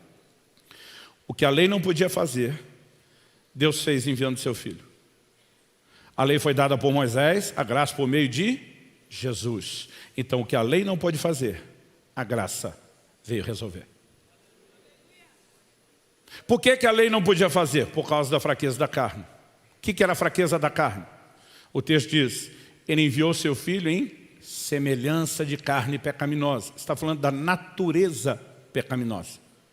Quando era garoto, um dia eu falei para o meu pai, pai, João Batista fala de Jesus, eis o Cordeiro de Deus que tira o pecado do mundo. Ele fala no singular, um só. Falei, só eu tenho um monte. E tem um monte de gente que nem eu, que também tem um monte. Sem contar as pessoas antes de nós, que já morreram e tinham um monte, e as que ainda vão nascer, viver, cometer um monte de pecado. Falei, pai, é muito monte de pecado. Para a Bíblia falar um só. Ele sorriu para mim com uma cara de satisfação, que bom que você observou isso. E disse, quando a Bíblia fala de pecado no singular, está falando da natureza pecaminosa, o problema inicial. Quando ela fala de pecado no plural, está falando de atos. Qual a diferença? Natureza é a raiz. Atos pecaminosos são o fruto da árvore. Então por que é que o homem não podia, ou a lei não podia fazer algo? Por um problema de natureza pecaminosa. A graça veio resolver isso. O que ela veio resolver?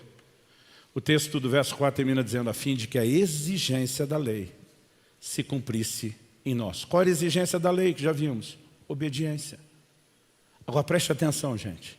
Pela primeira vez, desde o início da humanidade, desde a queda, porque o homem agora escravo de uma natureza pecaminosa, jamais pôde viver a plena obediência à lei. Pela primeira vez na história, Deus está dizendo que agora, pela graça, o homem finalmente poderia cumprir a exigência da lei, poderia andar em obediência com ela. O que é isso? Força capacitadora. E se pela primeira vez na história a graça finalmente viabilizou ao homem viver e andar em obediência, como em nome de Deus, esse povo está ensinando por aí uma graça que virou permissão para pecar. Eu vou repetir o que falei antes, a graça não é cúmplice do pecado, ela é o antídoto, ela é a solução. E se nós não entendemos isso, gente, nós não vamos longe. Então vamos lá. O livro mais lido da história da cristandade, depois da Bíblia, é o Peregrino. Disparado na frente de qualquer outro, mas muitos milhões de exemplares na frente de qualquer concorrente. John Bunyan escreveu esse livro na prisão, cheio de alegorias. O camarada, antes de converter, era chamado graceless no original, desprovido de graça. A partir do momento que ele se converte, ele é chamado de cristão. E toda a sua trajetória rumo à plena salvação é contada na forma de alegorias. Tem um momento que cristão encontra uma outra personagem alegórica chamada intérprete, que, como o nome diz, vai explicar verdades bíblicas. Intérprete o introduz numa sala, num cômodo que nunca tinha sido varrido. Uma pessoa entra, começa a varrer, a poeira levanta, é insuportável ficar ali. Ele sai tossindo. Do lado de fora, ele vem intérprete sinalizar para que outra pessoa entre. A segunda pessoa entra borrifando água. Essa poeira no ar, agora umedecida, rapidamente baixa, e umedecida, pode ser varrida, a sala foi limpa. Do lado de fora, o intérprete olha para o cristão e diz: a primeira pessoa que entrou varrer a sala é a lei. A poeira que você viu levantar é o pecado no coração do homem. Ele está falando de natureza pecaminosa. Mas ele diz: a segunda pessoa que entrou para borrifar água é o Evangelho. A água é a graça. Eu acho extraordinária a forma como ele simplifica essa doutrina que nós estamos tentando montar as peças do quebra-cabeça.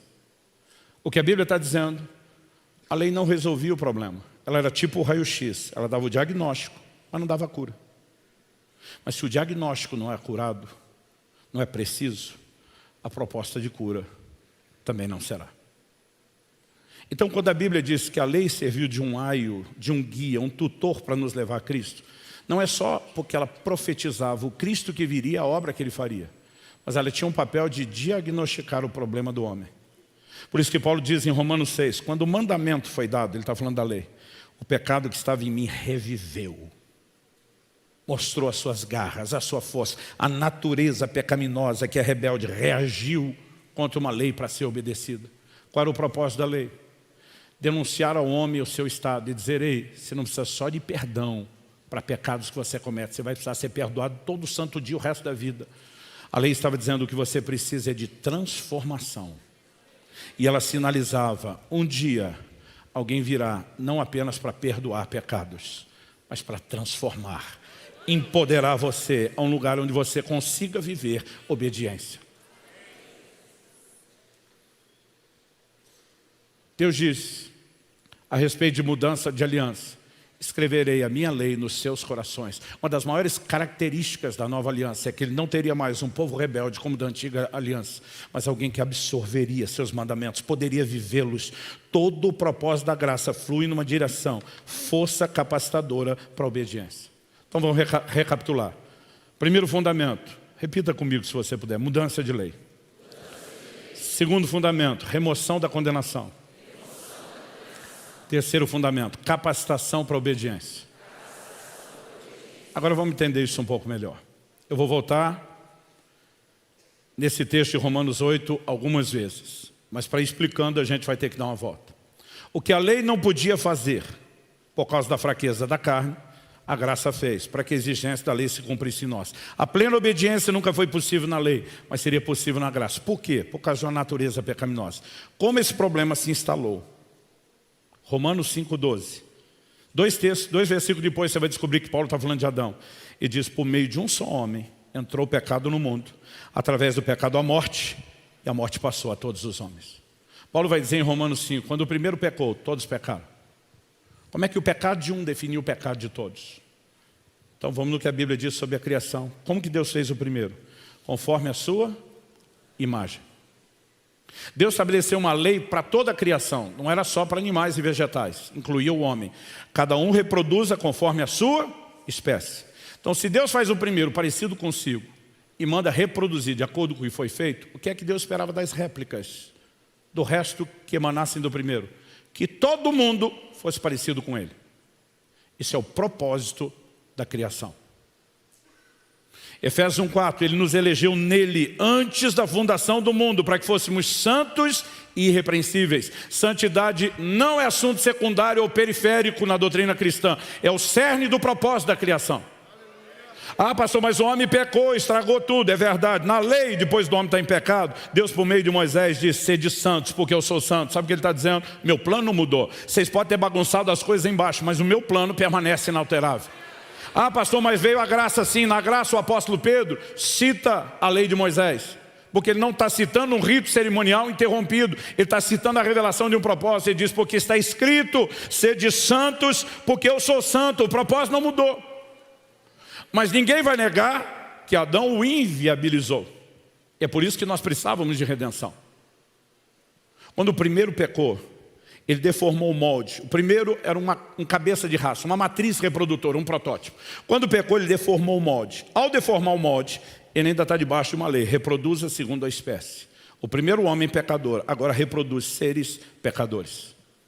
Já no segundo século, Tertuliano cunhava definições teológicas como pecado original e natureza adâmica.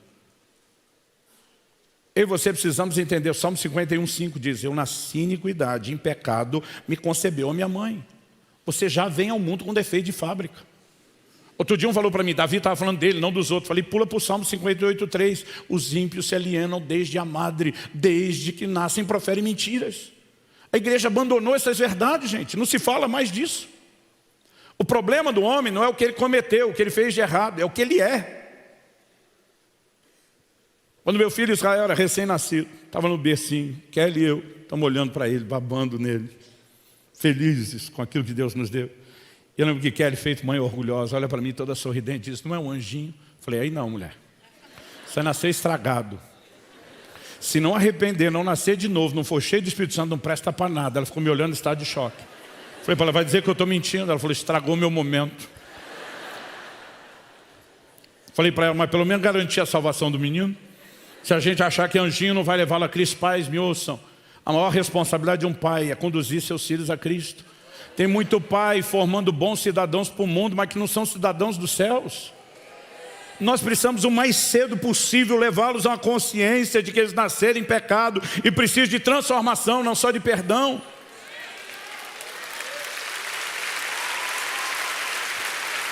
Eu sei que não foi o melhor momento de eu doutrinar minha mulher, mas nós precisamos resgatar essa verdade. Aí o homem vem a esse mundo, criado parecido com Deus, como um molde para reproduzir gente parecida com Deus, mas ele deforma o molde, se torna um pecador, reproduz pecadores. Aí Deus diz, eu vou consertar essa bagunça. E ele manda Jesus. Romanos 5 diz, pelo pecado de um, todos pecaram, mas pela justiça de um, muitos serão justificados. Aí Paulo diz que Adão prefigurava aquele que havia de vir. Aí então Jesus vem para consertar. E nós achamos que Jesus só veio perdoar a linhagem do primeiro Adão. Vamos pensar juntos, gente? Vá comigo para 1 Coríntios 15, verso 45. Primeira vez que eu prestei atenção nesse texto, eu tinha 15 ou 16 anos de idade. Eu sei porque eu recém tinha sido batizado no Espírito Santo, foi quando eu comecei a estudar a Bíblia com mais atenção, dedicação.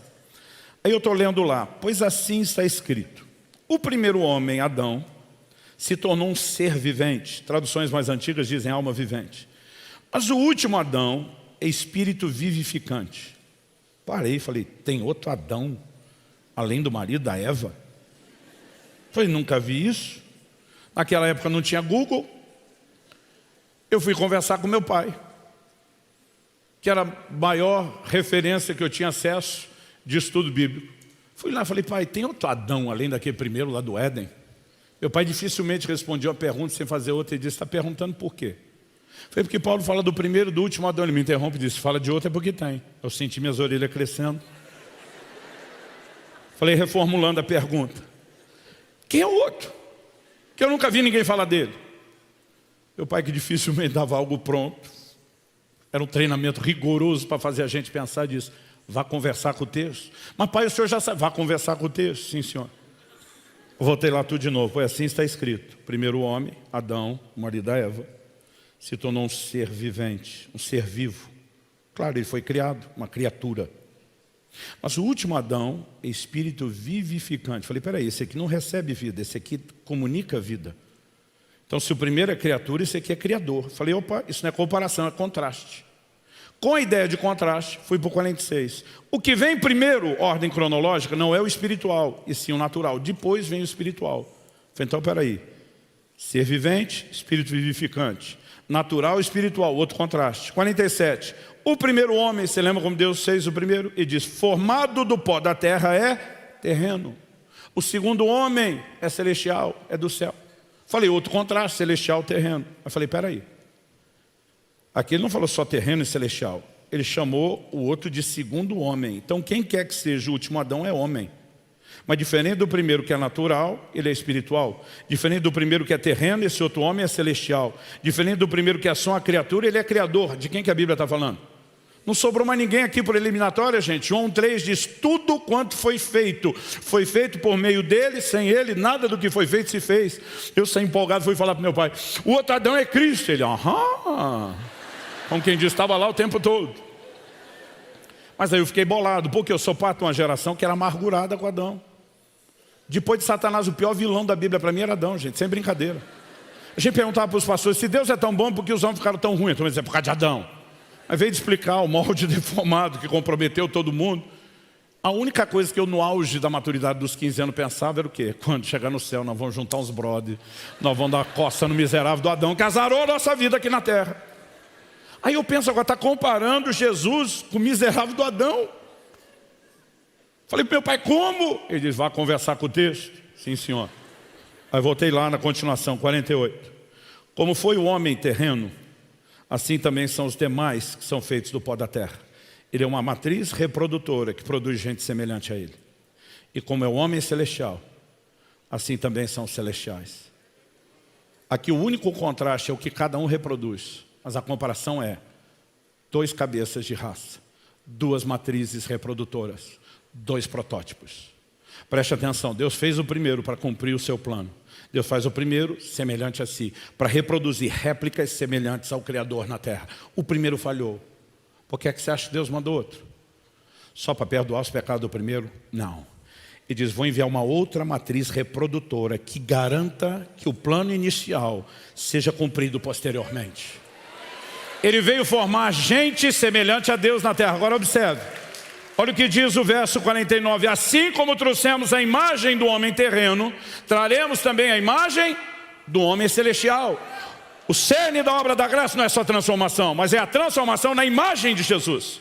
Vamos lá, Romanos 8, 29. Aos que dantes conheceu, também os predestinou, a fim de que fossem conformes à imagem de seu Filho Jesus.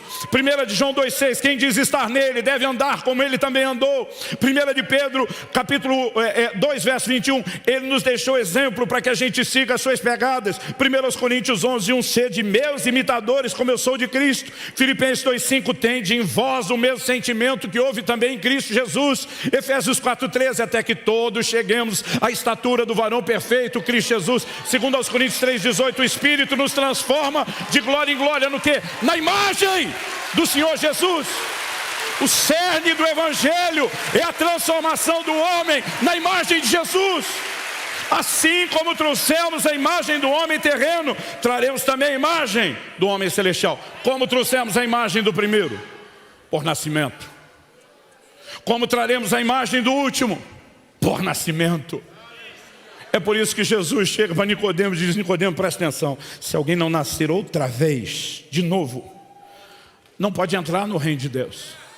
Nicodemos diz, espera, Jesus, o senhor está querendo dizer que eu vou ter que entrar no ventre de mamãe, ser parido, dado à luz de novo? A Bíblia não fala a linguagem corporal de Nicodemos, mas imagino, de Jesus para Nicodemos, mas imagino mais ou menos assim. João diz que ele fala, você é mestre de Israel, não entende essas coisas. Eu brinco que fosse hoje em linguagem contemporânea, talvez Nosso Senhor diria, quer que eu desenhe, Nico? Ele diz, o que é nascido da carne é carne. O que é nascido do Espírito é Espírito. Está dizendo Nicodemos, o que deu ruim foi o nascimento da carne. Foi isso que te fez semelhante ao primeiro Adão. Se você nascer outra vez do mesmo jeito, vai viver um loop, uma repetição, vai voltar toda vez do mesmo jeito. Nascer outra vez segundo a carne não resolve, só sacramenta seu problema. Deleta isso. Tem que nascer do Espírito. Ele diz, porque aqui, assim como lá, você vai receber um código genético. Ali você recebeu um DNA corrompido, contaminado pelo pecado. Aqui, você vai receber algo completamente diferente. 1 de João 3 diz que a semente de Deus permanece em nós. Gente, o que tem na semente? Um código genético. O que a planta será, já está predeterminado no código dentro da semente. É por isso que você plantar milho não vai colher feijão, porque o que a planta será já está ali. E essa semente trouxe qual código genético? 2 de Pedro 1,4.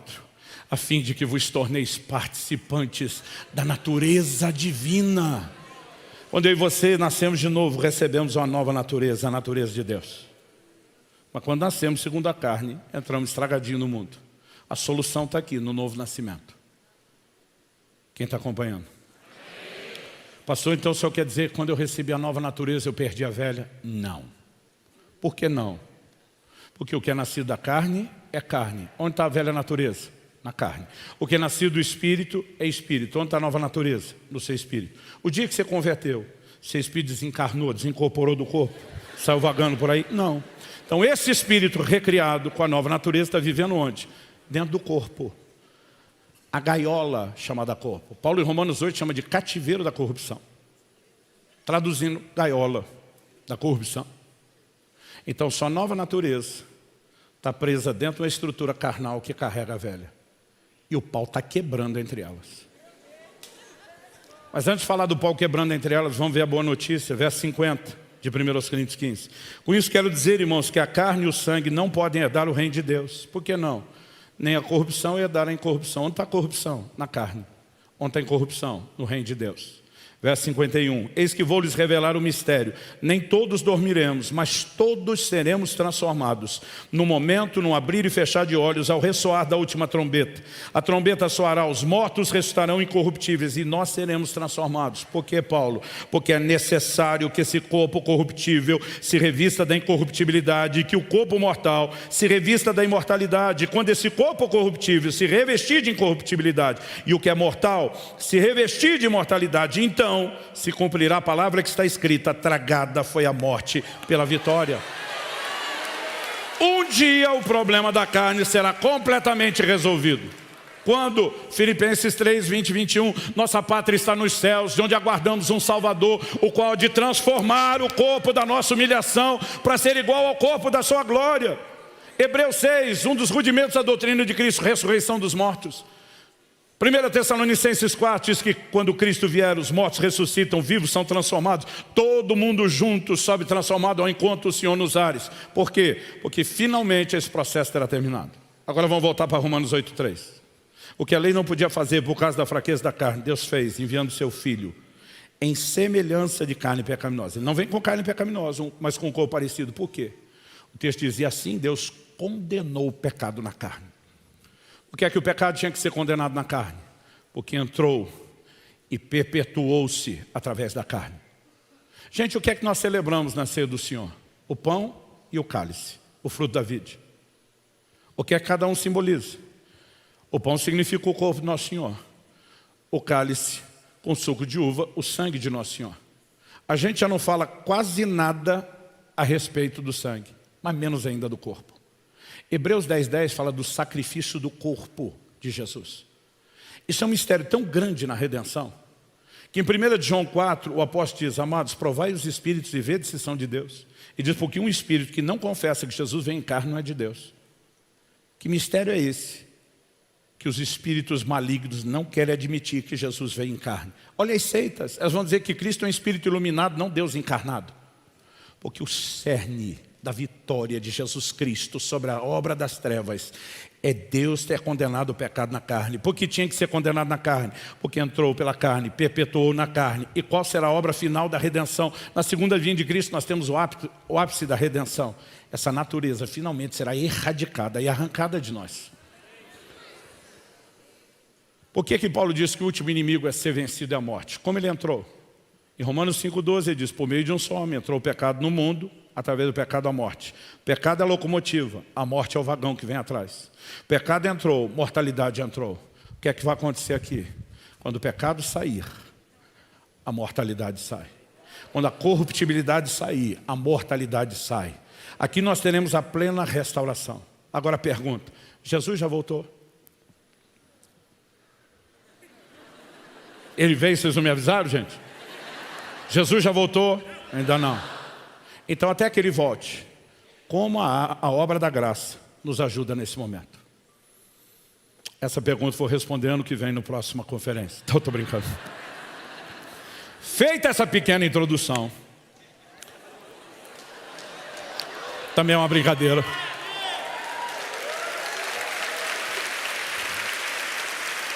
Uma brincadeira que eu achei que ia assustar vocês. Não sabia que vocês são tão fominhos assim pela aula bíblica. Então vamos lá. Como a obra da graça nos ajuda hoje? Então voltando em Romanos 8,3. O que a lei não podia fazer, por causa da fraqueza da carne, Deus fez em Cristo Jesus, para que a exigência da lei, obediência, se cumprisse em nós. Romanos 8,5, a continuação. Os que se inclinam para a carne, cogitam, pensam das coisas da carne. Os que se inclinam para o Espírito, cogitam, pensam das coisas do Espírito. Você não perdeu a velha natureza. Um dia eu falei isso, um falou, está amarrado. Eu falei, pode amarrar o que você quiser. Não vai mudar o fato. Não perdeu. Outro dia um falou, misericórdia, qual é o lucro? Eu falei, também não fale essa bobagem. Quando você só tinha a velha natureza, ela te dominava. Agora que você tem a nova, pela nova, você pode subjugar a velha. E é isso que nós temos que entender. Só que agora é uma escolha, para onde eu me inclino. Então guarda isso, dá uma pausa, que daqui a pouco nós voltamos em Romanos 8,5. 1 Coríntios 10,12, eu deixei essa ponta solta. O que está em pé, cuide para que não caia. Vimos que Deus nos responsabilizou na graça a não cair, mas também disse que não nos abandonaria a nossa própria mercê, né? Vendidos à própria sorte, mas que Ele nos guarda de tropeçar. Então, se você continuar, 1 Coríntios 10,12, o que está em pé, cuide para que não caia, o que é que vem na sequência? Verso 13. Verso 13 diz assim, não vos sobreveio tentação que não fosse humana. Traduzindo, a tentação não é sobre-humana, é humana. Não é sobrenatural, é natural. Ele diz, mas Deus é fiel e não permitirá que vocês sejam tentados além do que podem suportar. Pelo contrário, juntamente com a tentação, vos proverá livramento, de sorte que a possais suportar. Porque eu estou dando ênfase e não sobreveio tentação que não fosse humana. Porque a maioria dos crentes acredita que é sobrenatural.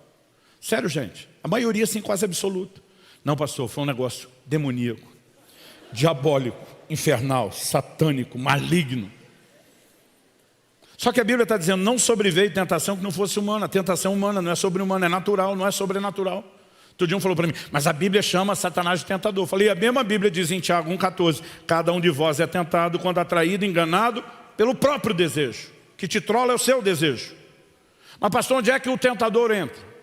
O tentador, que é um ente sobrenatural, ser espiritual, está do lado de fora. A tentação está do lado de dentro. O tentador do lado de fora não enfia para o lado de dentro de ninguém um desejo que ele não tenha. Ele só explora o desejo que já está lá. Então, embora o tentador do lado de fora seja sobrenatural, o recurso que ele tem são só os desejos naturais. A única coisa que ele faz é apertar o botão do que já está aí. A única coisa que ele faz é botar uma espécie de cardápio debaixo do seu nariz para tentar provocar você. Por que nós temos que começar a entender que tentação não é sobrenatural? A maioria acredita. Gente, se tentação é sobrenatural e vencê-la vem do esforço humano, deu ruim antes de começar. Quem que ganha essa briga? Consciente ou inconsciente, nós não vamos nem lutar. Porque se a tentação é sobrenatural e a forma de vencê-la é natural, não dá.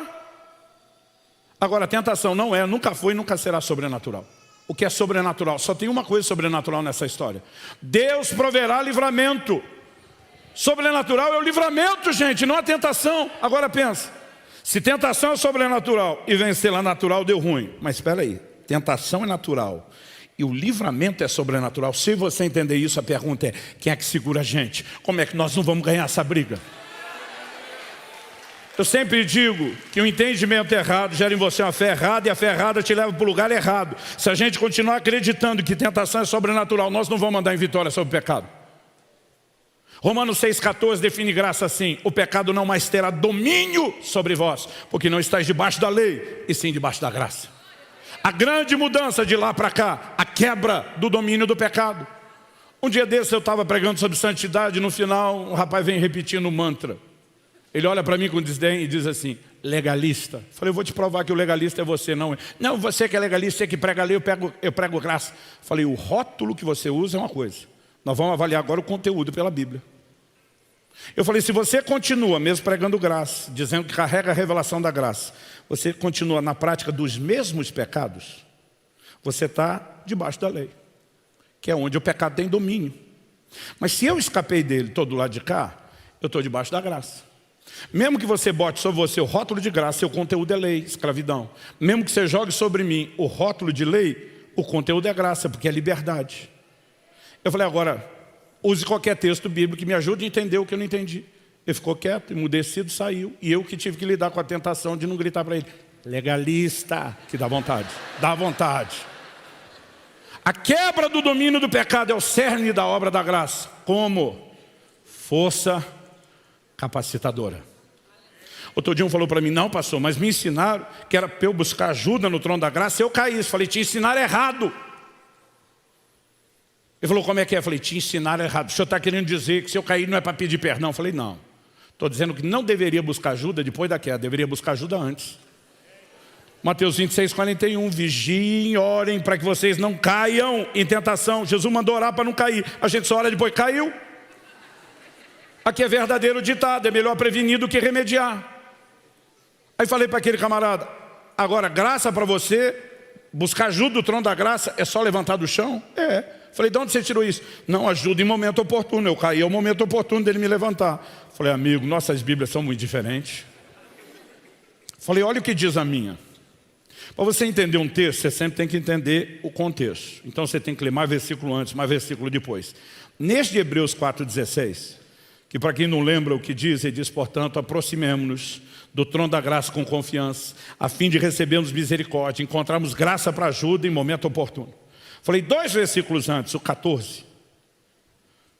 O escritor de Hebreus diz assim, tendo pois a Jesus, o Filho de Deus, como sumo sacerdote que adentrou os céus, conservemos firmes a nossa confissão. Então verso 14 define que nós temos um sumo sacerdote e diz quem é o sumo sacerdote, Jesus. Aí o 15 nos faz a seguinte declaração. Ele diz, porque não temos sumo sacerdote que não possa se compadecer das nossas fraquezas. Pelo contrário, ele foi tentado em todas as coisas a nossa semelhança, mas sem pecado. Então verso 14 define que temos um sumo sacerdote, é Jesus. O 15 dá o perfil dele, as características dele. Não temos um que não possa se compadecer, pelo contrário. Se não temos um que não possa se compadecer, pelo contrário, temos um que se compadece. Mas não é compaixão generalizada, é dirigida. Compaixão das nossas fraquezas. E o que é fraqueza? Ele foi tentado em todas as coisas a nossa semelhança. Então ele se compadece das nossas tentações. De mim e de você sendo tentado. Por quê? Porque ele sabe na pele o que é ser tentado. Literalmente na pele. Ele passou por isso tudo. Ele entende tudo de tentação. Foi tentado em todas as coisas. Mas não entende tudo só de tentação. Entende vencer. Tentado em todas as coisas, mas sem pecado. Então pega a construção. Temos um sumo sacerdote que é Jesus, cheio de compaixão porque é tentado, porque ele mesmo foi, mas ele aprendeu a vencer, então ele quer transferir a ajuda dele, ele tem essa compaixão para ajudar. E o verso 16, põe ele, o sumo sacerdote Jesus, cheio de compaixão para ajudar quem é tentado a vencer, como ele venceu, sentado no trono da graça, para oferecer ajuda em tempo oportuno. Se o contexto é tentação, tempo oportuno é o quê? É ajuda antes de cair, não depois. Ah, pastor, o meu eu caí, agora no resto é outra coisa, eu não sei levantar. Mas nosso problema, nós fomos programados para viver de queda em queda. Eu não sei você, eu fui discipulado desde criança, na igreja, dentro de casa. Tu vai pecar, tu é um pecador miserável, está entendendo? Sim, senhor. Vai pecar, não tem jeito, entendi, vou pecar. Tem alguma boa notícia? Sim, se confessarmos os nossos pecados, ele é fiel e justo. Eu pensava, eu vou cair, mas pelo menos é para levantar. Para cair de novo, mas para levantar. Para continuar caindo, mas continuar levantando, era a única boa notícia. E nós fomos programados para viver de queda em queda, não de glória em glória. Preste atenção, que está em pé, cuide para que não caia. Ok, eu faço minha parte, e o Senhor, eu provejo força capacitadora para que você tenha condições de andar no lugar que eu estabeleci. Aí um irmão falou para mim, pastor, pera, se força capacitadora, se graça é força capacitadora para parar de pecar, e o senhor estiver certo no que está falando, e eu não estou conseguindo vencer meus pecados, então o senhor está insinuando que a graça não está agindo na minha vida. Falei, sua lógica beiraria o impecável se acreditássemos que a graça é um ato unilateral da parte de Deus, que ela age sozinha. O que eu não só não creio, mas veementemente refuto. No livro que você recebeu, eu escrevi capítulos inteiros sobre isso. No curso tem aulas inteiras, mas eu tenho que resumir em 2 ou 3 minutos. Então me ouça bem depressa. Falei para aquele cara, quando é que você se converteu? Ele foi contar a história da vida dele. Falei, não, uma definição bíblica rápida. Pela graça sois salvos mediante a fé. Onde é que está a salvação? No depósito da graça. Quando é que você acessou? Quando creu. Romanos 5,2 diz assim, pela fé temos acesso a essa graça. A Bíblia está dizendo que nós acessamos a graça. Não está dizendo que só a graça te acessa e que você nunca pode fazer nada em relação a ela. Não estou dizendo que a graça não vai agir em contrapartida, mas a graça não apenas age, ela reage, ela interage. 2 de Pedro 3,18. Crescei na graça e no conhecimento de nosso Senhor e Salvador Jesus Cristo. É um imperativo. Agora, se a graça agir sozinha, unilateralmente, ela cresceria em mim quando e se quisesse. Mas eu não poderia escolher crescer nela, o que dizer ser mandado. 2 Timóteo 2,1, Paulo diz, fortifica-te na graça que é em Cristo Jesus. Quando ele diz isso para o seu discípulo, ele não deu só uma ordem, um imperativo. Mas ele está mostrando que necessariamente precisa haver responsabilidade da parte de Timóteo. Porque se a graça fosse um ato unilateral, se ela agisse sozinho, ela fortaleceria quem e quando quisesse, se quisesse. Mas não o contrário. Paulo escreve, e ele diz aos Gálatas, vocês caíram da graça. Mas se a graça age sozinha, ninguém cairia dela, ela que derrubaria os outros.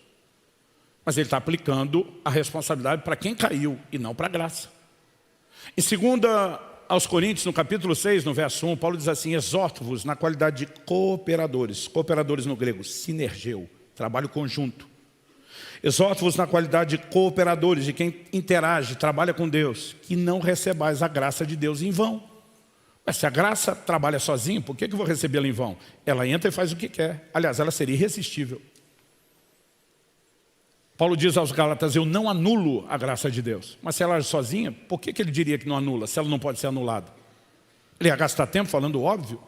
Hebreus 12,5, e não vos priveis da graça de Deus, permitindo que alguma raiz de amargura brotando vos perturbe e contamine muito. Mas se a graça age sozinha, unilateralmente, como é que eu ia me privar dela? Ela me privaria de si, mas não o contrário.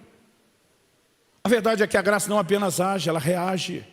Aí eu falei para aquele cara, sabe o que você não está vendo em Hebreus 4,16? Imagina que o trono da graça é o telão aqui atrás. O texto diz, acheguemo-nos, aproximemo-nos. E você tem que correr para lá. Mas a pergunta é, nós temos corrido atrás do trono? Não. Na nossa teologia prática, nós queremos que o trono seja móvel e volante e que ele corra atrás da gente. Ele que saia todo dia batendo de porta em porta na casa dos crentes. Quer graça hoje para não pecar? Hoje não, volta amanhã. E eu vou te provar que nós não vamos atrás. Jesus nos ensinou um modelo de oração, não é uma reza. Um modelo de oração. Esse modelo de oração é diária, porque em Mateus 6,10 ele nos diz, o pão nosso de cada dia nos dê hoje. E amanhã, você ora de novo, quarta outra vez, quinta outra vez, sexta outra vez, para orar todo dia. Nesse modelo de oração diária, ele nos ensina a dizer em Mateus 6,13, não nos deixe cair em tentação, mas livra-nos do mal, do maligno. Há pelo menos 2 décadas e meia, de mais de 3 de ministério, eu venho perguntando, questionando, indagando, entrevistando os crentes. A maioria quase absoluta, 90 e tantos %. Não ora para não cair em tentação. O que dizer orar todo dia? Aí a pergunta é, nós estamos indo ao trono da graça? Não. Se não fomos buscar ajuda, ela manifestou? Não. Não, porque Deus não quis, mas por nossa negligência. Aí o que a gente faz? A gente cria a teologia da experiência.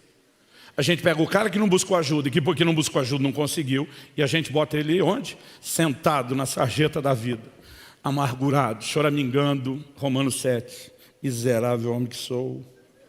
O bem que eu quero, esse eu não faço, o mal que eu não quero, esse eu faço.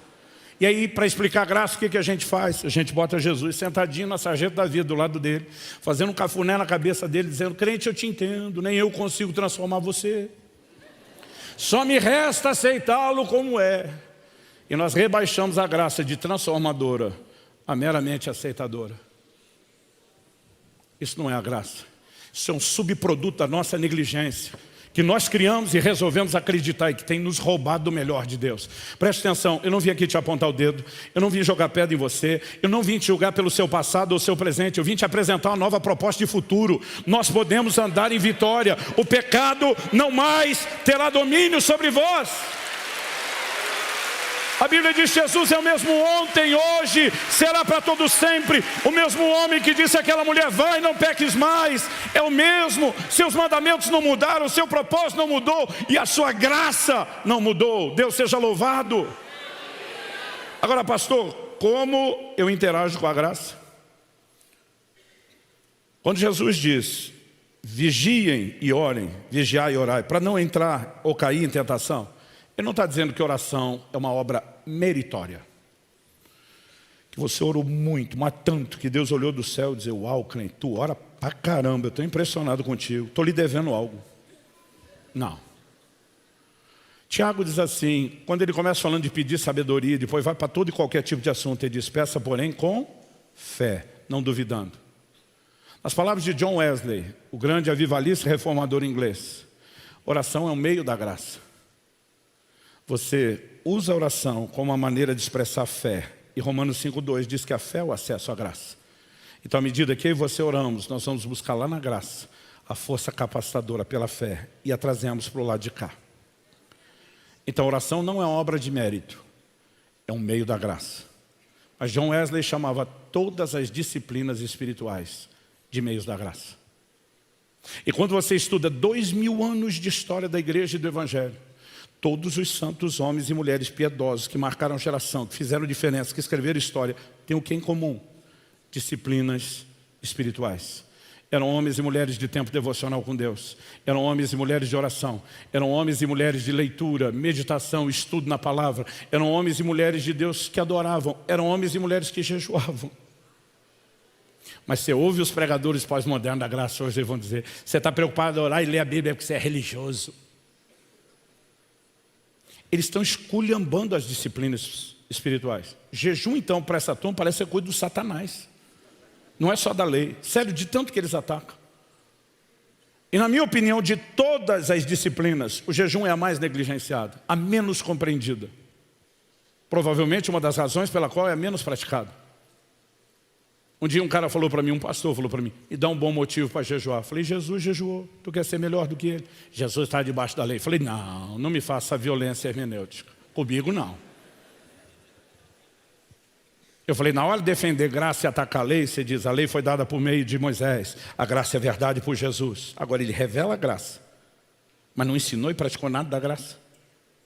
Ele veio viver como judeu debaixo da lei, está todo mundo a viver debaixo da lei.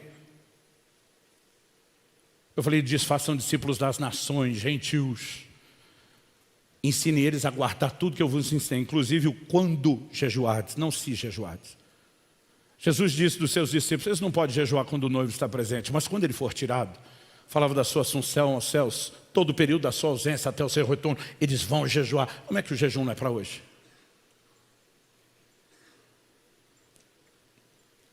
Outro dia um falou para mim: as epístolas não nos mandam jejuar. Eu falei: não, você também não vai fazer isso comigo. Porque as epístolas não mandam falar em línguas, e você ora e ensina essas coisas. E quem foi mais contundente sobre o assunto foi Jesus. Embora Paulo disse que edifica e que dava graça a Deus por falar, quem foi contundente, falarão, foi Jesus. Agora você está querendo dizer que se os apóstolos não revalidar um mandamento de Jesus, ele não tem valor? Tu está maluco? O que eles falavam dependia da autoridade dele. O que ele falou não depende da autoridade deles. Você esqueceu quem é o cabeça da igreja? Aí outro dia um falou para mim: não, esse negócio de bênção pela obediência você prega é mérito. Eu falei: engraçado. Eu já vi você levantando oferta na sua igreja. E você diz que quem semeia pouco, colhe pouco. Quem semeia muito, colhe muito. E a bênção do muito, originária do que o cara decidiu fazer, você não chama de mérito. Você diz que é lei de semeadura e ceifa. Mas quando Paulo fala: o que semeia na carne, da carne colherá corrupção. O que semeia do Espírito colherá a vida eterna. Não tem mais semeadura e ceifa? Aí virou mérito? Eu falei: se você discorda dos meus argumentos de interpretação, nossa discussão é subjetiva. Mas se tu não concorda nem com os teus, de duas uma. Isso é ou bipolaridade ou desonestidade. Se resolva. Mas sabe qual é o problema das pessoas? Às vezes de aceitar que a Bíblia é o nosso manual, nossa regra de fé e prática, e que ela diz o que a gente vai crer, esse primeiro que ela escolheu, que vão acreditar, para depois tentar fazer a Bíblia dizer isso. Para cima de mim, não. Deus vai resgatar a cultura do jejum, ouça o que eu estou falando. Como um meio da graça. O jejum não muda Deus, o jejum muda você. Deus não deve nada para ninguém que jejuou. Mas assim como a oração, o jejum é um meio de acessar recursos.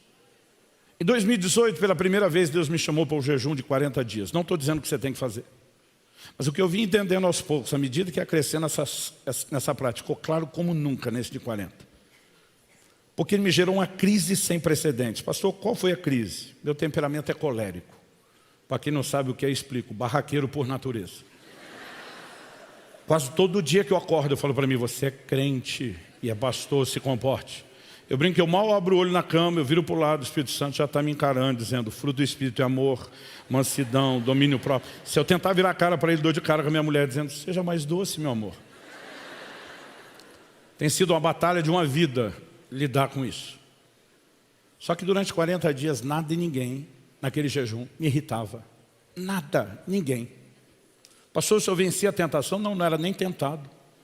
Vencer a tentação é quando você engole a lava do vulcão para ele não entrar em erupção.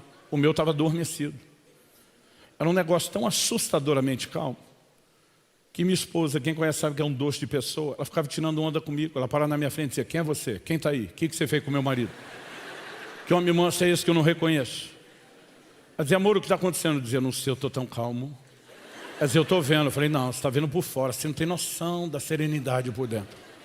Mas pastor, não foi ótimo, foi maravilhoso. Mas por que a crise? Porque acabou com a minha desculpa. A vida inteira eu dizia: o temperamento. O temperamento não mudou enquanto eu jejuava. A parte boa da liderança do colégio estava lá, purificada pela oração. Mas a parte ruim, que era a carnalidade. Não era só 40 dias sem comer, 40 dias sem entretenimento, só com Bíblia e oração. A carne, como diziam os antigos, estava apanhando que nem cachorro, estribuchando, não conseguia nem levantar do chão.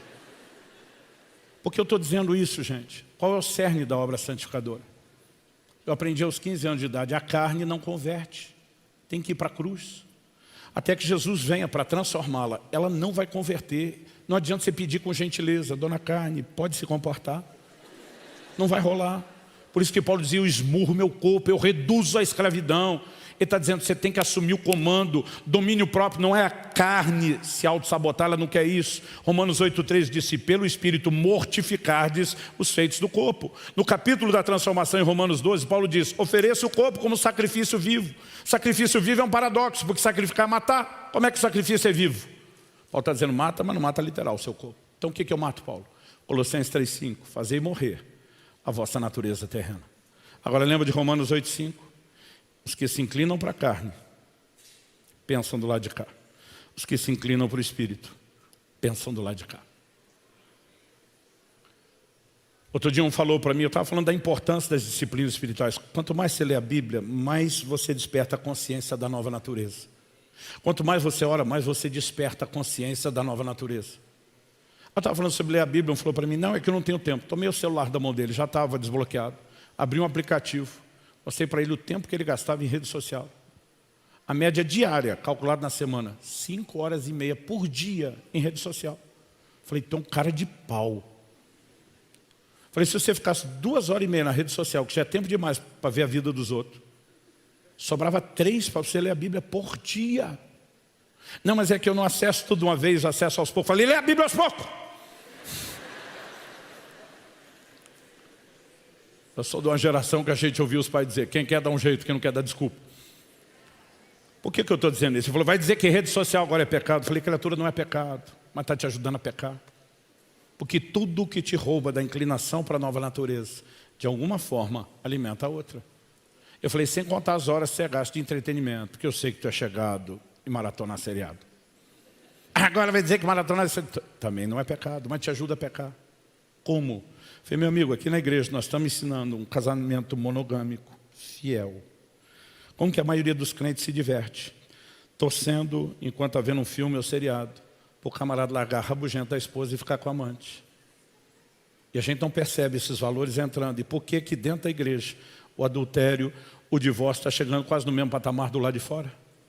Aqui nós estamos ensinando sobre justiça, orando para a corrupção cair por terra. Mas enquanto os crentes estão se divertindo, estão torcendo para o bandido escapar da polícia. A gente não percebe que tem algo nos desconstruindo, desprogramando os valores, enfraquecendo tudo que deveria ter do lado de lá. Aí você pergunta: é pecado? Eu falei: não é não, é só uma escola. Um falou outro dia: pastor, eu não sei porque eu sou tão atentado. Não era tentado, era atentado. Eu não sei porque eu sou tão atentado na área sexual. Deus é minha testemunha, eu não vejo pornografia. Eu falei: não precisa. Você toma um banho de sensualidade todo dia. Você não precisa ver ninguém despido fazendo nada. Você é estimulado a imaginar. Porque você foi naquilo que não era pecado, em vez de naquilo que te impede de pecar. A maioria dos crentes não tem tempo devocional, gente. Aí nós estamos tentando anunciar: o pecado não terá mais domínio sobre vós. Sem o decidir para onde se inclina.